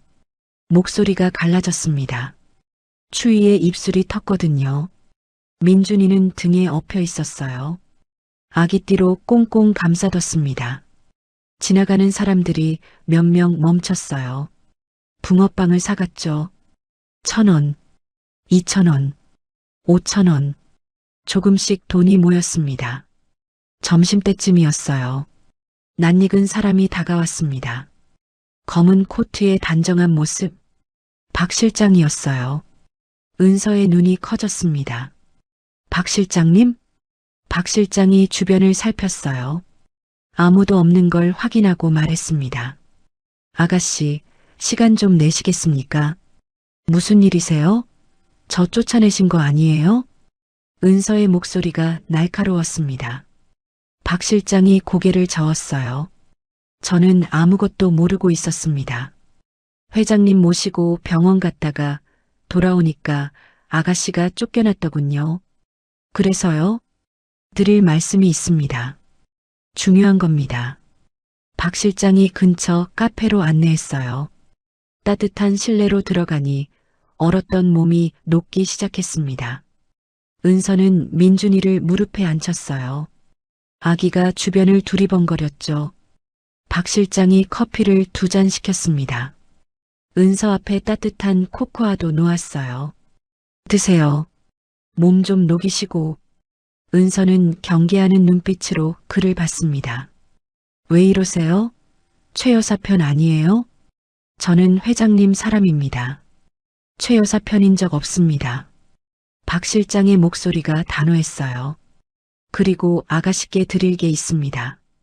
박 실장이 가방에서 봉투를 꺼냈어요. 이게 뭐예요? 회장님이 쓰러지시기 직전에 개인 금고에 넣어두신 겁니다. 은서가 봉투를 열었어요. 서류가 한 장 들어 있었습니다. 유전자 검사 결과지, 은서와 김 회장의 친자 확인서, 병원 공식 직인이 찍혀 있었죠. 이건 원본입니다. 최 여사가 아무리 조작해도 이건 뒤집을 수 없어요. 은서의 손이 떨렸습니다. 왜 저한테 주시는 거예요? 박 실장이 은서를 똑바로 바라봤어요. 회장님이 그러셨습니다. 만약 자신이 쓰러지면 이걸 아가씨께 전해달라고. 은서의 눈에 눈물이 고였습니다. 할아버지는 처음부터 믿었던 거예요. 정민호의 거짓말에 흔들린 게 아니었어요. 분노한 건 거짓말쟁이들한테였지 은서한테가 아니었던 거죠. 회장님 상태는 어떠세요? 중환자실에 계십니다. 아직 의식을 못 차리셨어요. 은서의 심장이 조여왔어요. 괜찮아지실까요? 의사 선생님이 시간이 필요하다고 했습니다. 하지만 회장님은 강하신 분이에요. 반드시 깨어나실 겁니다. 박 실장이 잠시 뜸을 들였어요. 그리고 하나 더 있습니다. 박 실장이 메모지를 꺼냈습니다. 회장님 개인 금고 비밀번호입니다. 금고 안에 다른 서류들도 있어요. 다른 서류요? 최 여사의 비리에 관한 것들입니다. 회사 자금 횡령, 배임. 그리고 박 실장이 목소리를 낮췄어요. 20년 전 아가씨 실종 당시의 조사 기록도요. 은서의 눈이 커졌습니다. 할아버지가 그것까지 조사하셨어요? 회장님은 20년 동안 포기하신 적이 없습니다. 최 여사를 의심한 것도 오래됐어요. 다만 증거가 없었을 뿐이죠. 은서는 메모지를 꼭 쥐었습니다. 손에 힘이 들어갔어요. 금고는 어디 있어요? 저택 회장님 서재에 있습니다. 비밀번호는 아가씨 생일이에요. 은서의 생일. 할아버지는 그것도 기억하고 계셨어요. 20년이 지났는데도 은서는 고개를 들었습니다. 그런데 어떻게 저택에 들어가요? 최 여사가 못 들어오게 할 텐데. 제가 방법을 만들겠습니다. 시간을 좀 주십시오. 박 실장이 일어섰어요. 그리고 아가씨. 네. 혹시 다른 증거도 갖고 계시다면 잘 간직하십시오. 최 여사가 모든 수단을 동원할 겁니다. 은서는 가방 안에 고민형을 떠올렸어요. 녹음이 담긴 고민형. 있어요. 증거가 하나 더 있어요. 박 실장이 고개를 끄덕였습니다. 잘 됐습니다. 조만간 연락드리겠습니다. 그가 카페를 나갔어요. 은서는 창밖을 바라봤습니다. 눈이 그쳤어요. 구름 사이로 햇살이 비치고 있었죠. 손에는 유전자 검사 원본이 들려 있었어요. 가방에는 녹음된 고민형이 있었죠. 두 개의 무기. 이제 싸울 수 있었습니다. 민준이가 은서의 옷자락을 잡았어요. 작은 손이 따뜻했습니다. 민준아, 엄마가 지켜줄게. 이번엔 우리가 이길 거야. 은서가 아기의 이마에 입을 맞췄어요. 그때였습니다. 카페 창문 너머로 무언가가 스쳐 지나갔어요. 빨간색. 은서가 고개를 돌렸습니다. 창밖에 여자가 서 있었어요. 검은 코트, 빨간 구두. 최 여사였습니다. 그녀가 은서를 바라보고 있었어요. 차갑고 날카로운 눈빛으로. 그리고 천천히 입꼬리를 올렸습니다. 비웃는 것 같았어요. 여자가 돌아서 걸어갔습니다. 구두 소리가 유리창을 통해 들렸어요. 은서의 등줄기에 소름이 돋았습니다.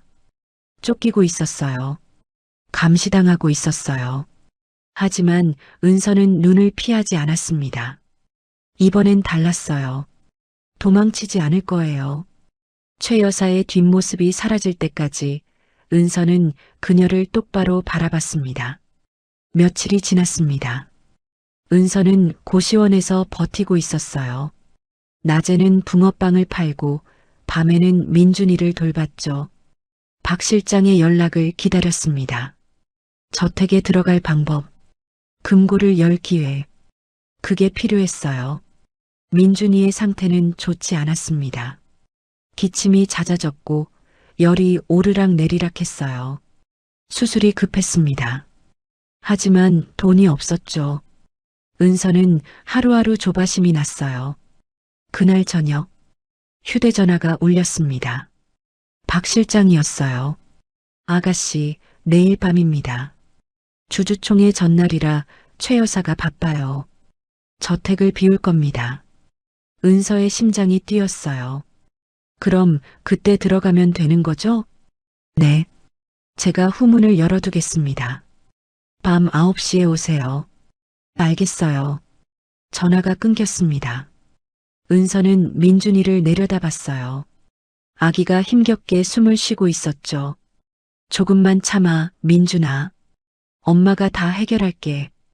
다음 날, 은서는 하루 종일 긴장했어요. 붕어빵을 팔면서도 손이 떨렸죠. 손님들이 이상하게 쳐다볼 정도였습니다. 아줌마, 괜찮아요? 네, 괜찮아요. 감사합니다. 억지로 웃어 보였어요. 해가 저물기 시작했습니다. 하늘이 붉게 물들었어요. 은서는 좌판을 정리했습니다. 민준이를 업고 고시원으로 돌아갔죠. 옷을 갈아입었어요. 검은색 옷으로 눈에 띄지 않게 가방에 곰인형을 넣었습니다. 혹시 모를 상황에 대비해서 밤 8시 반 은서는 저택 근처에 도착했어요. 골목 어귀에 숨어서 상황을 살폈습니다. 저택 앞에 차가 한 대 있었어요. 검은색 승용차, 최 여사의 차였습니다. 은서의 심장이 쿵쿵 뛰었어요. 아직 안 갔네. 박 실장이 말한 시간까지 기다렸습니다. 5분, 10분, 드디어 저택 현관문이 열렸어요. 최 여사가 나왔습니다. 빨간 구두를 신고 모피 코트를 걸치고 있었죠. 차에 올라탔어요. 차가 출발했습니다. 은서는 숨을 내쉬었어요. 갔다. 후문으로 돌아갔습니다. 박 실장이 말한 대로 문이 살짝 열려 있었어요. 은서는 조심스럽게 안으로 들어갔습니다. 정원은 어두웠어요. 가로등 불빛만 희미하게 비추고 있었죠. 발소리를 죽이며 걸었습니다. 민준이가 등 뒤에서 칭얼거렸어요. 은서가 등을 토닥였습니다. 쉿, 조용히 해야 해. 저택 뒷문에 도착했어요. 문이 열렸습니다. 박 실장이 기다리고 있었죠. 이쪽입니다. 빨리요. 저택 안은 조용했어요. 가사 도우미들은 퇴근한 것 같았습니다. 불빛도 거의 꺼져 있었죠. 박 실장이 앞장섰어요. 2층으로 올라갔습니다. 복도를 지나 서재로 향했죠. 서재 문 앞에서 박 실장이 멈췄어요. 금고는 책장 뒤에 있습니다. 비밀번호 아시죠? 네, 제 생일이요. 저는 밖에서 망을 보겠습니다. 최대한 빨리 끝내세요. 은서가 고개를 끄덕였습니다. 서재 안으로 들어갔어요. 어두웠습니다. 휴대전화 불빛을 켰죠. 책장이 벽면을 따라 늘어서 있었어요. 박 실장이 말한 대로 왼쪽 책장 뒤에 금고가 있었습니다. 책장을 밀었어요. 삐걱거리며 움직였습니다. 금고가 나타났어요. 디지털 자물쇠가 달려 있었죠. 은서가 비밀번호를 눌렀습니다. 자신의 생일, 20년 동안 잊힌 줄 알았던 날짜, 삐빅, 금고가 열렸어요. 안에 서류들이 가득했습니다. 은서가 하나씩 꺼냈어요. 최 여사의 비리 자료, 횡령 증거, 배임 내역, 그리고 맨 아래에 낡은 파일 하나가 있었습니다. 이은서 실종 사건 조사 기록. 은서의 손이 떨렸어요. 파일을 열었습니다. 사진들이 있었어요. 20년 전 유원지 사진, 경찰 조사 기록, 그리고 최 여사의 사진도 있었어요. 젊은 시절의 모습, 옆에 메모가 적혀 있었습니다. 유령 용의자, 증거 불충분으로 기소 불가. 할아버지는 알고 있었어요. 처음부터 최 여사를 의심했던 거예요. 바로 그때 서재 밖에서 소리가 들렸습니다. 쿵. 무언가 쓰러지는 소리. 은서의 얼굴이 창백해졌어요. 문을 열고 나갔습니다. 복도에 박 실장이 쓰러져 있었어요. 머리에서 피가 흐르고 있었죠. 박 실장님, 은서가 달려갔습니다. 그때 뒤에서 발소리가 들렸어요. 은서가 천천히 돌아봤습니다. 최 여사가 서 있었어요. 빨간 구두, 차가운 미소, 손에는 무언가 들려 있었습니다. 주사기 같았어요. 안녕, 은서야. 어디 가려고? 은서가 뒷걸음질 쳤어요. 당신 갔잖아. 갔다가 돌아왔지. 내가 올 줄 알았거든. 최 여사가 한 발 다가왔습니다. 박 실장이 배신했더라. 오래 참아줬는데. 나이 먹으니까 정이 많아지나 봐. 은서는 민준이를 꼭 안았어요. 아기가 울기 시작했습니다. 으앙, 으앙. 닥쳐. 최 여사가 차갑게 말했어요. 그녀가 손을 뻗었습니다. 민준이를 잡으려 했어요. 이 아기를 데려다 주겠다고 했지. 병원에. 근데 가다가 사고가 나면 어쩌겠어. 은서가 몸을 피했습니다. 손대지 마. 가만히 있어. 그럼 덜 아플 거야. 최 여사가 달려들었습니다. 은서는 필사적으로 피했어요. 하지만 민준이를 안고 있어서 느렸죠. 최 여사의 손이 은서의 팔을 잡았어요. 주사기가 가까이 왔습니다. 안 돼. 은서가 발버둥 쳤어요. 민준이의 울음소리가 더 커졌습니다. 아기의 얼굴이 새파래지고 있었어요. 숨을 못 쉬는 것 같았습니다. 민준아, 민준아. 그 순간 뒤에서 누군가 달려왔어요. 쾅! 최 여사가 옆으로 밀려났습니다. 박 실장이었어요. 피를 흘리면서도 일어났던 거예요. 아가씨, 도망치세요. 은서는 민준이를 안고 달렸습니다. 계단을 뛰어내려갔어요. 현관문을 박차고 나갔습니다. 뒤에서 고함이 들렸어요. 잡아. 전현 잡아. 경비원들이 쫓아왔습니다. 은서는 정원을 가로질렀어요. 후문을 향해 달렸죠. 발이 빙판에 미끄러졌습니다. 넘어질 뻔했지만 가까스로 버텼어요. 후문이 보였어요. 조금만 더. 은서는 이를 악물고 달렸습니다. 후문을 빠져나왔어요. 골목으로 뛰어들었죠. 경비원들의 발소리가 멀어졌습니다. 은서는 어둠 속으로 사라졌어요. 한참을 달렸습니다. 더 이상 못 뛰겠을 때 은서는 골목 구석에 주저앉았어요. 숨이 턱까지 찼습니다. 심장이 터질 것 같았죠. 민준이를 내려다봤어요. 아기의 얼굴이 창백했습니다. 입술이 파래져 있었어요. 민준아, 민준아. 은서가 아기의 뺨을 톡톡 쳤습니다. 아기가 눈을 떴어요. 약하게 숨을 내쉬었습니다. 살아있었어요. 은서의 눈에서 눈물이 쏟아졌습니다. 다행이야, 다행이야. 가방을 확인했어요. 서류들이 그대로 있었습니다. 고민형도. 은서는 서류를 꼭 안았어요.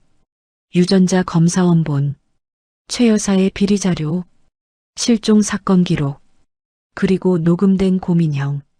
모든 증거가 모였습니다. 이제 끝장내자. 은서가 이를 악물었어요. 내일은 주주총회. 모든 걸 밝힐 때가 온 거예요. 다음 날 아침, 은서는 고시원에서 눈을 떴습니다. 밤새 거의 잠을 못 잤어요.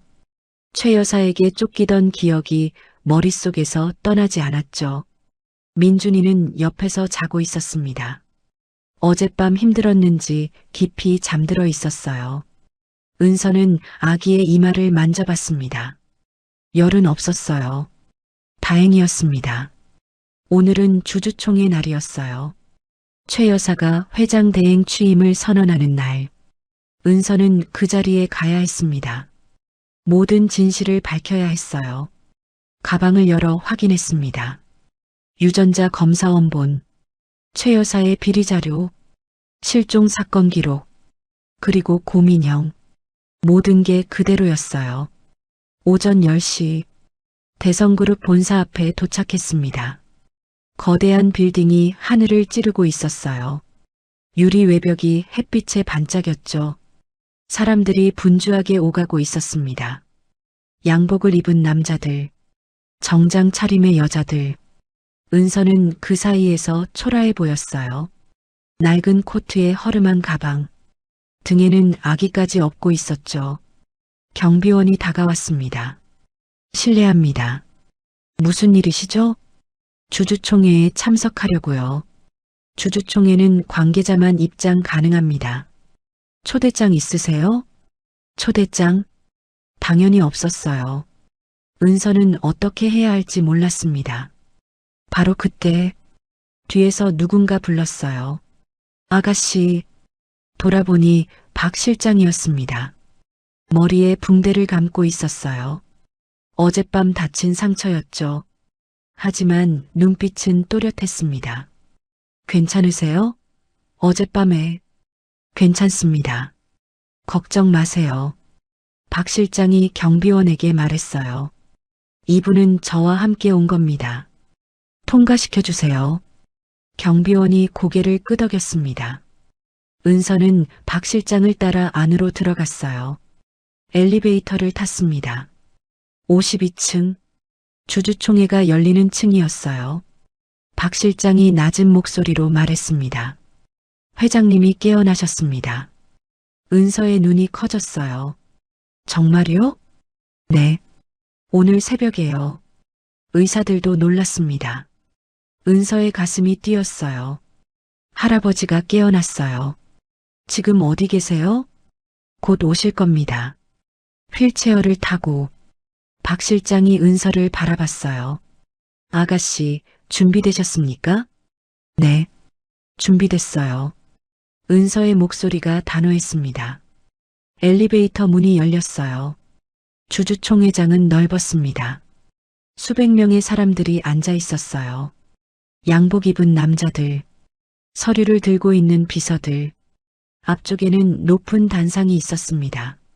마이크와 프로젝터가 설치되어 있었죠. 그리고 그 단상 위에 최 여사가 서 있었어요. 빨간 구두, 검은 정장, 진주 목걸이, 화장을 곱게 하고 우아한 미소를 짓고 있었습니다. 은서를 본 순간 그녀의 눈이 가늘어졌어요. 하지만 곧 아무렇지 않은 척했습니다. 자, 시작하겠습니다.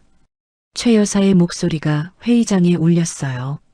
존경하는 주주 여러분, 오늘 이 자리에 모여주셔서 감사합니다. 최 여사가 연설을 시작했어요. 아시다시피 김 회장님께서 건강 문제로 쓰러지셨습니다. 현재 의식이 불안정한 상태입니다. 거짓말이었어요. 할아버지는 깨어났잖아요. 회사의 안정을 위해 제가 임시로 회장 대행을 맡고자 합니다. 사람들이 웅성거렸습니다. 최 여사가 회장 대행? 김 회장님이 허락하셨나? 장남은 어떻게 되는 거지? 질문들이 쏟아졌어요. 최 여사가 손을 들었습니다. 조용히 해주세요. 김 회장님의 장남이신 김도영 부회장님은 아시다시피 오랫동안 요양 중이십니다. 회사를 맡기 어려운 상황이에요.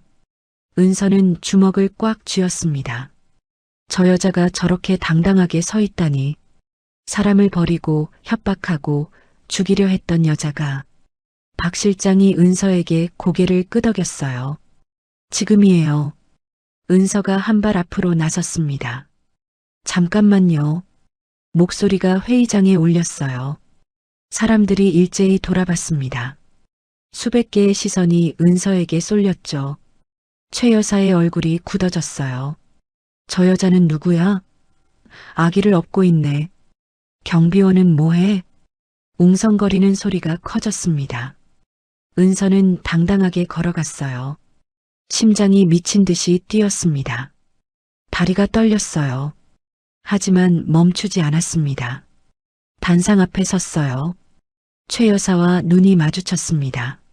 뭐 하는 거야, 넌? 최 여사가 낮게 말했어요. 나가. 지금 당장. 은서가 고개를 저었습니다. 안 나가요. 오늘 여기서 다 밝힐 거예요. 은서가 가방에서 고민형을 꺼냈습니다. 이게 뭔지 아세요?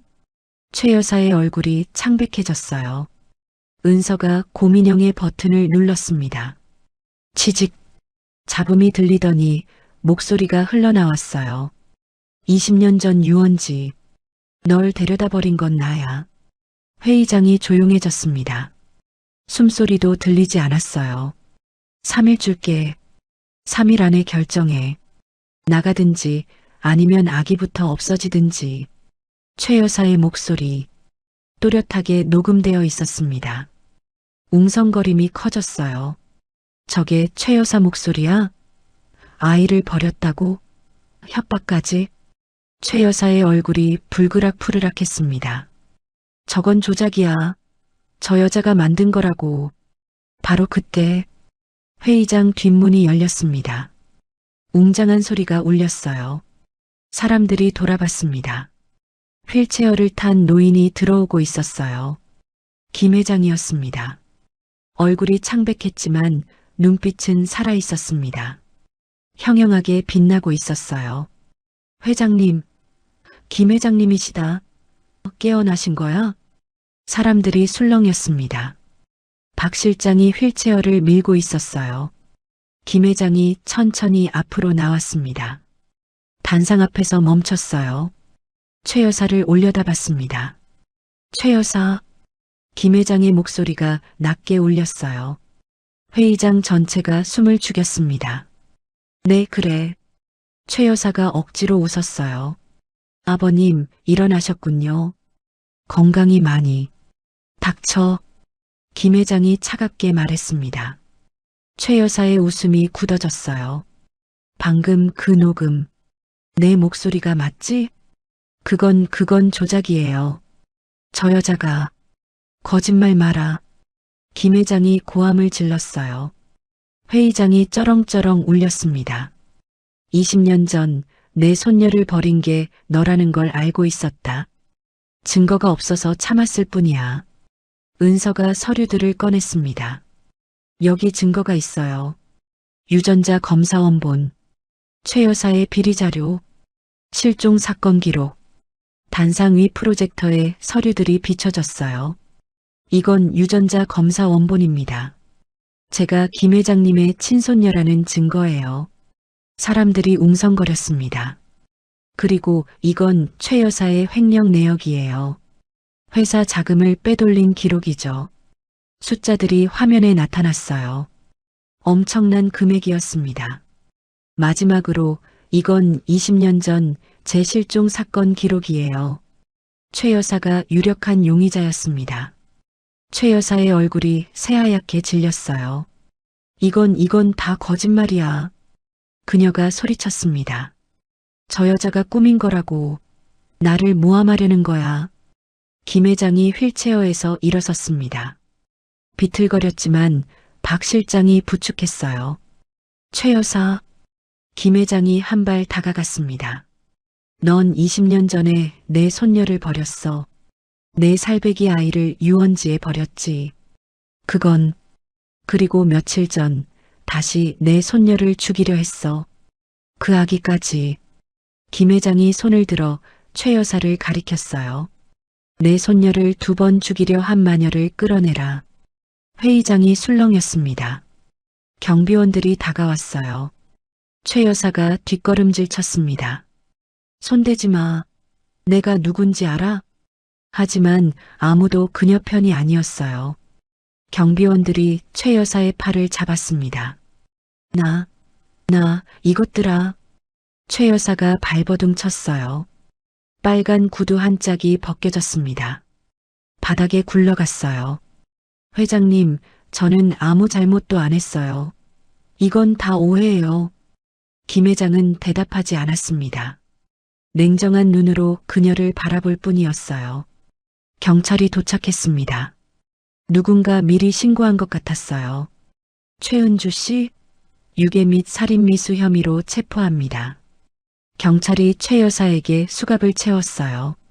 찰칵. 차가운 금속 소리가 울렸습니다. 최 여사가 은서를 노려봤어요. 눈에 독이 가득했습니다. 두고 봐. 이게 끝이 아니야. 은서는 눈을 피하지 않았어요. 끝이에요. 이제 끝난 거예요. 최 여사가 끌려나갔습니다. 구두 한 짝이 없어서 소리가 불규칙했어요. 회의장 문이 닫혔습니다. 정적이 흘렀어요. 김 회장이 은서에게 다가왔습니다. 은서야. 할아버지. 은서의 눈에서 눈물이 흘렀어요. 김 회장이 손녀를 안았습니다. 민준이까지 함께요. 고생했다. 우리 은서. 이제 다 끝났어. 은서는 할아버지의 품에서 울었습니다. 20년 만에 처음으로 가족의 품에 안겼어요. 할아버지, 감사해요. 저를 찾아주셔서. 김 회장이 은서의 등을 토닥였어요. 내가 더 미안하다. 더 빨리 찾았어야 했는데. 회의장에 박수 소리가 울렸습니다. 짝짝짝짝. 사람들이 일어서서 박수를 쳤어요. 은서는 눈물을 흘리며 웃었습니다. 드디어 끝이었어요.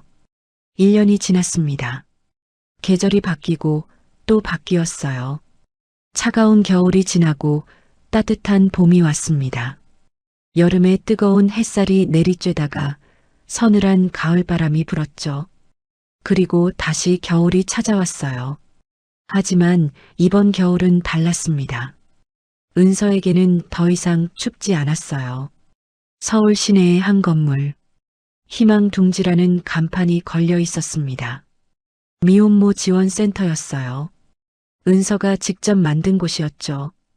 김 회장의 도움으로 건물을 마련했고 대성그룹의 후원을 받아 운영하고 있었습니다. 은서는 센터 안을 둘러봤어요. 넓은 거실에 아이들이 뛰어놀고 있었습니다.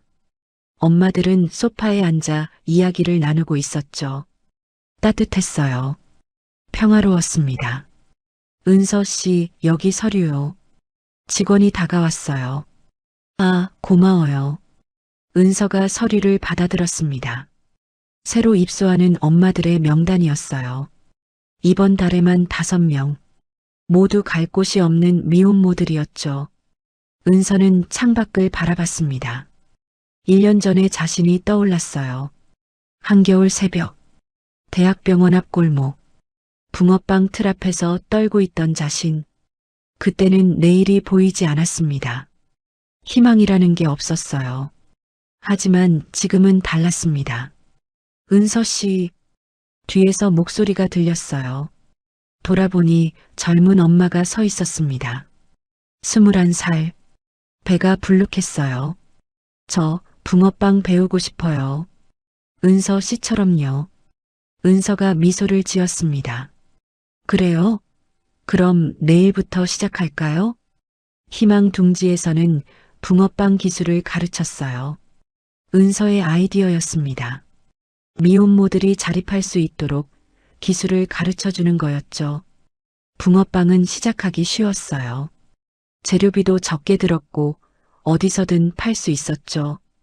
은서처럼 벌써 10명이 넘는 엄마들이 붕어빵 장사를 시작했습니다. 혼자서는 힘들지만 함께하면 할 수 있었어요. 은서는 그걸 알았습니다. 자신이 겪었으니까요. 오후 3시 은서의 휴대전화가 울렸습니다. 할아버지. 화면에 이름이 떴어요. 여보세요, 할아버지. 은서야, 지금 뭐해? 김 회장의 목소리가 들렸습니다. 1년 전보다 훨씬 건강해진 목소리였어요. 센터에 있어요. 왜요? 오늘 저녁에 시간 되냐? 민준이 데리고 집에 와라. 무슨 일 있어요? 무슨 일은? 그냥 손녀 얼굴 보고 싶어서 그래. 은서가 웃었어요. 알았어요. 저녁에 갈게요. 전화를 끊고 은서는 시계를 봤습니다. 민준이 데리러 가야 할 시간이었어요. 어린이집 앞에 도착했습니다.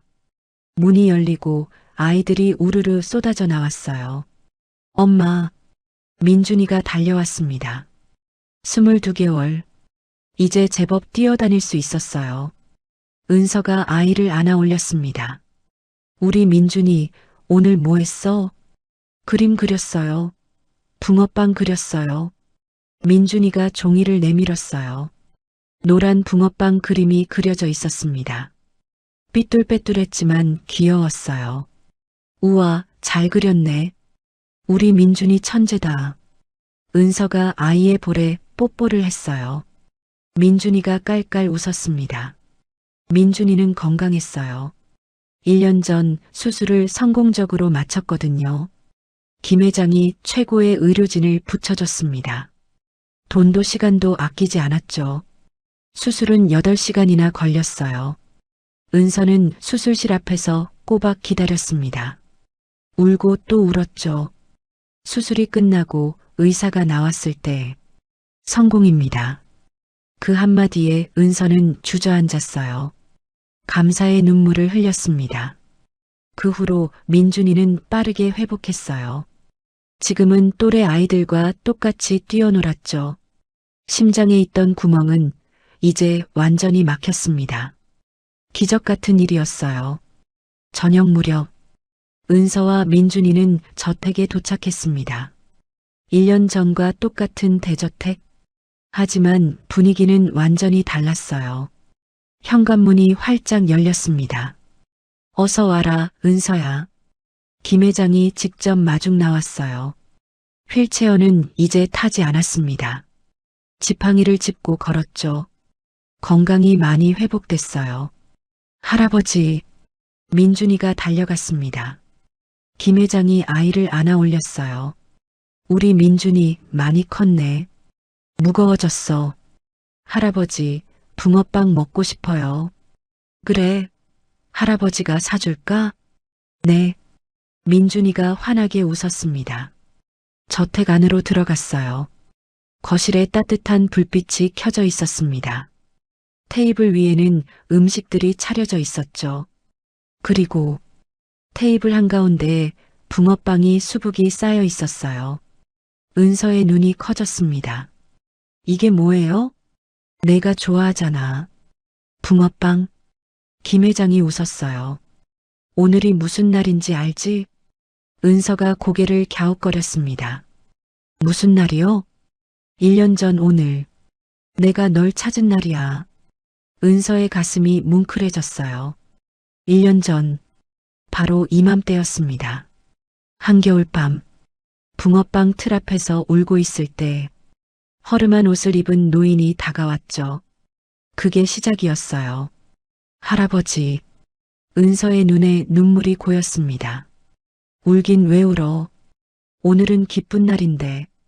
김 회장이 은서의 어깨를 토닥였어요. 자, 앉아라. 붕어빵 식기 전에 먹자. 세 사람이 테이블에 앉았습니다. 김 회장, 은서, 민준이, 할아버지와 손녀, 그리고 증손자 3대가 함께 앉아 있었어요. 김 회장이 붕어빵을 집어들었습니다. 1년 전에는 내가 나한테 줬지. 오늘은 내가 줄게. 김 회장이 은서에게 붕어빵을 건넸어요. 따뜻했습니다. 은서가 붕어빵을 받아들었어요. 감사해요, 할아버지. 뭐가 감사해? 내가 더 감사하지. 김 회장의 눈에도 물기가 어렸습니다. 널 다시 찾아서 이렇게 함께 있을 수 있어서 그게 제일 감사하다. 민준이가 붕어빵을 한 입 베어 물었어요. 맛있어요. 아이가 환하게 웃었습니다. 은서도 웃었어요. 김 회장도 웃었죠. 따뜻한 웃음소리가 저택을 채웠습니다. 창밖으로는 눈이 내리고 있었어요. 하얀 눈송이가 소복이 쌓이고 있었죠. 1년 전과 똑같은 겨울. 하지만 완전히 다른 겨울이었습니다. 식사를 마친 후 세 사람은 정원으로 나갔어요. 눈이 그치고 하늘이 맑아졌습니다. 별이 총총히 떠 있었어요. 정원 한가운데 벤치가 있었습니다. 세 사람이 나란히 앉았어요. 민준이가 은서 무릎에 앉았습니다. 김 회장이 옆에 앉았죠. 할아버지, 은서가 불렀어요. 응? 저 이제 안 무서워요. 뭐가? 버려지는 거요. 은서가 하늘을 올려다봤습니다. 예전에는 늘 무서웠어요. 또 버려지면 어쩌나. 또 혼자가 되면 어쩌나. 근데 이제는 안 무서워요. 할아버지가 있으니까. 민준이가 있으니까.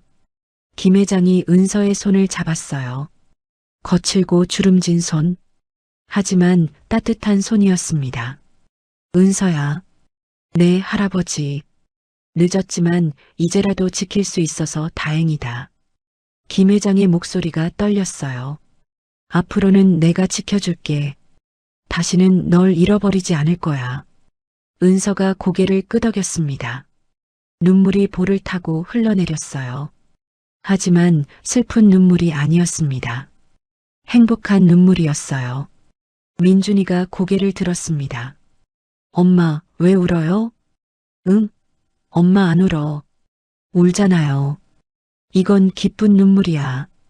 슬퍼서 우는 게 아니라 행복해서 우는 거야. 민준이가 고개를 갸웃거렸어요. 행복하면 울어요? 응, 가끔은. 김 회장이 품에서 무언가를 꺼냈습니다. 작은 상자였어요. 이게 뭐예요? 열어봐라. 은서가 상자를 열었습니다. 안에는 목걸이가 들어있었어요. 금으로 만든 작은 붕어빵 모양 펜던트. 이건 널 찾게 해준 게 붕어빵이잖아. 그래서 만들었어. 김 회장이 미소를 지었어요. 평생 간직해라. 우리 가족의 상징이다. 은서가 목걸이를 꺼냈습니다. 목에 걸었어요. 가슴 위에서 금빛 붕어빵이 반짝였습니다. 감사해요, 할아버지. 정말 감사해요. 밤이 깊어갔습니다. 민준이가 은서 품에서 잠들었어요. 작은 숨소리가 규칙적으로 들렸죠. 김 회장도 눈을 감았습니다. 지팡이에 기대어 졸고 있었어요. 은서는 두 사람을 번갈아 봤습니다. 할아버지, 아들, 자신의 가족, 24년을 혼자 살았어요. 버려진 아이로, 외로운 사람으로. 하지만 이제는 달랐습니다. 가족이 있었어요. 지켜줄 사람이 있었죠. 은서는 하늘을 올려다봤습니다. 별이 반짝이고 있었어요. 엄마, 은서가 작게 중얼거렸습니다. 나 이제 행복해요. 걱정 마세요. 바람이 불었어요. 마치 대답하듯이 은서는 미소를 지었습니다. 멀리서 붕어빵 냄새가 났어요. 어디선가 붕어빵을 굽고 있나 봐요. 달콤하고 고소한 냄새. 은서가 처음 할아버지를 만났을 때의 냄새. 그 냄새와 함께 가족의 시간이 다시 시작됐습니다. 이제 은서는 혼자가 아니었어요. 영원히. 붕어빵 3개와 빨간 목도리. 가진 거 없는 그녀가 줄 수 있는 전부였어요. 하지만 그게 20년의 기다림을 끝냈습니다. 버려진 줄 알았던 아이, 포기하지 않았던 할아버지, 그리고 악몽에서 벗어난 가족. 은서는 가난했지만 마음만은 부자였어요. 그 마음이 결국 모든 걸 되찾게 해줬습니다. 선행은 이렇게 돌고 돌아 세상을 바꿔나갑니다. 여러분의 작은 따뜻함도 누군가에게는 기적이 될 수 있어요. 오늘의 이야기가 마음 한구석에 작은 숨결처럼 스며들었다면 앞으로도 당신의 하루에 조용한 위로가 되어드릴 이야기로 찾아오겠습니다. 구독과 좋아요는 큰 힘이 됩니다. 그리고 사연의 주인공을 위한 따뜻한 응원 한 줄 댓글에 남겨주세요. 당신의 오늘이 조금 더 행복하길 기원합니다. 인생우리였습니다.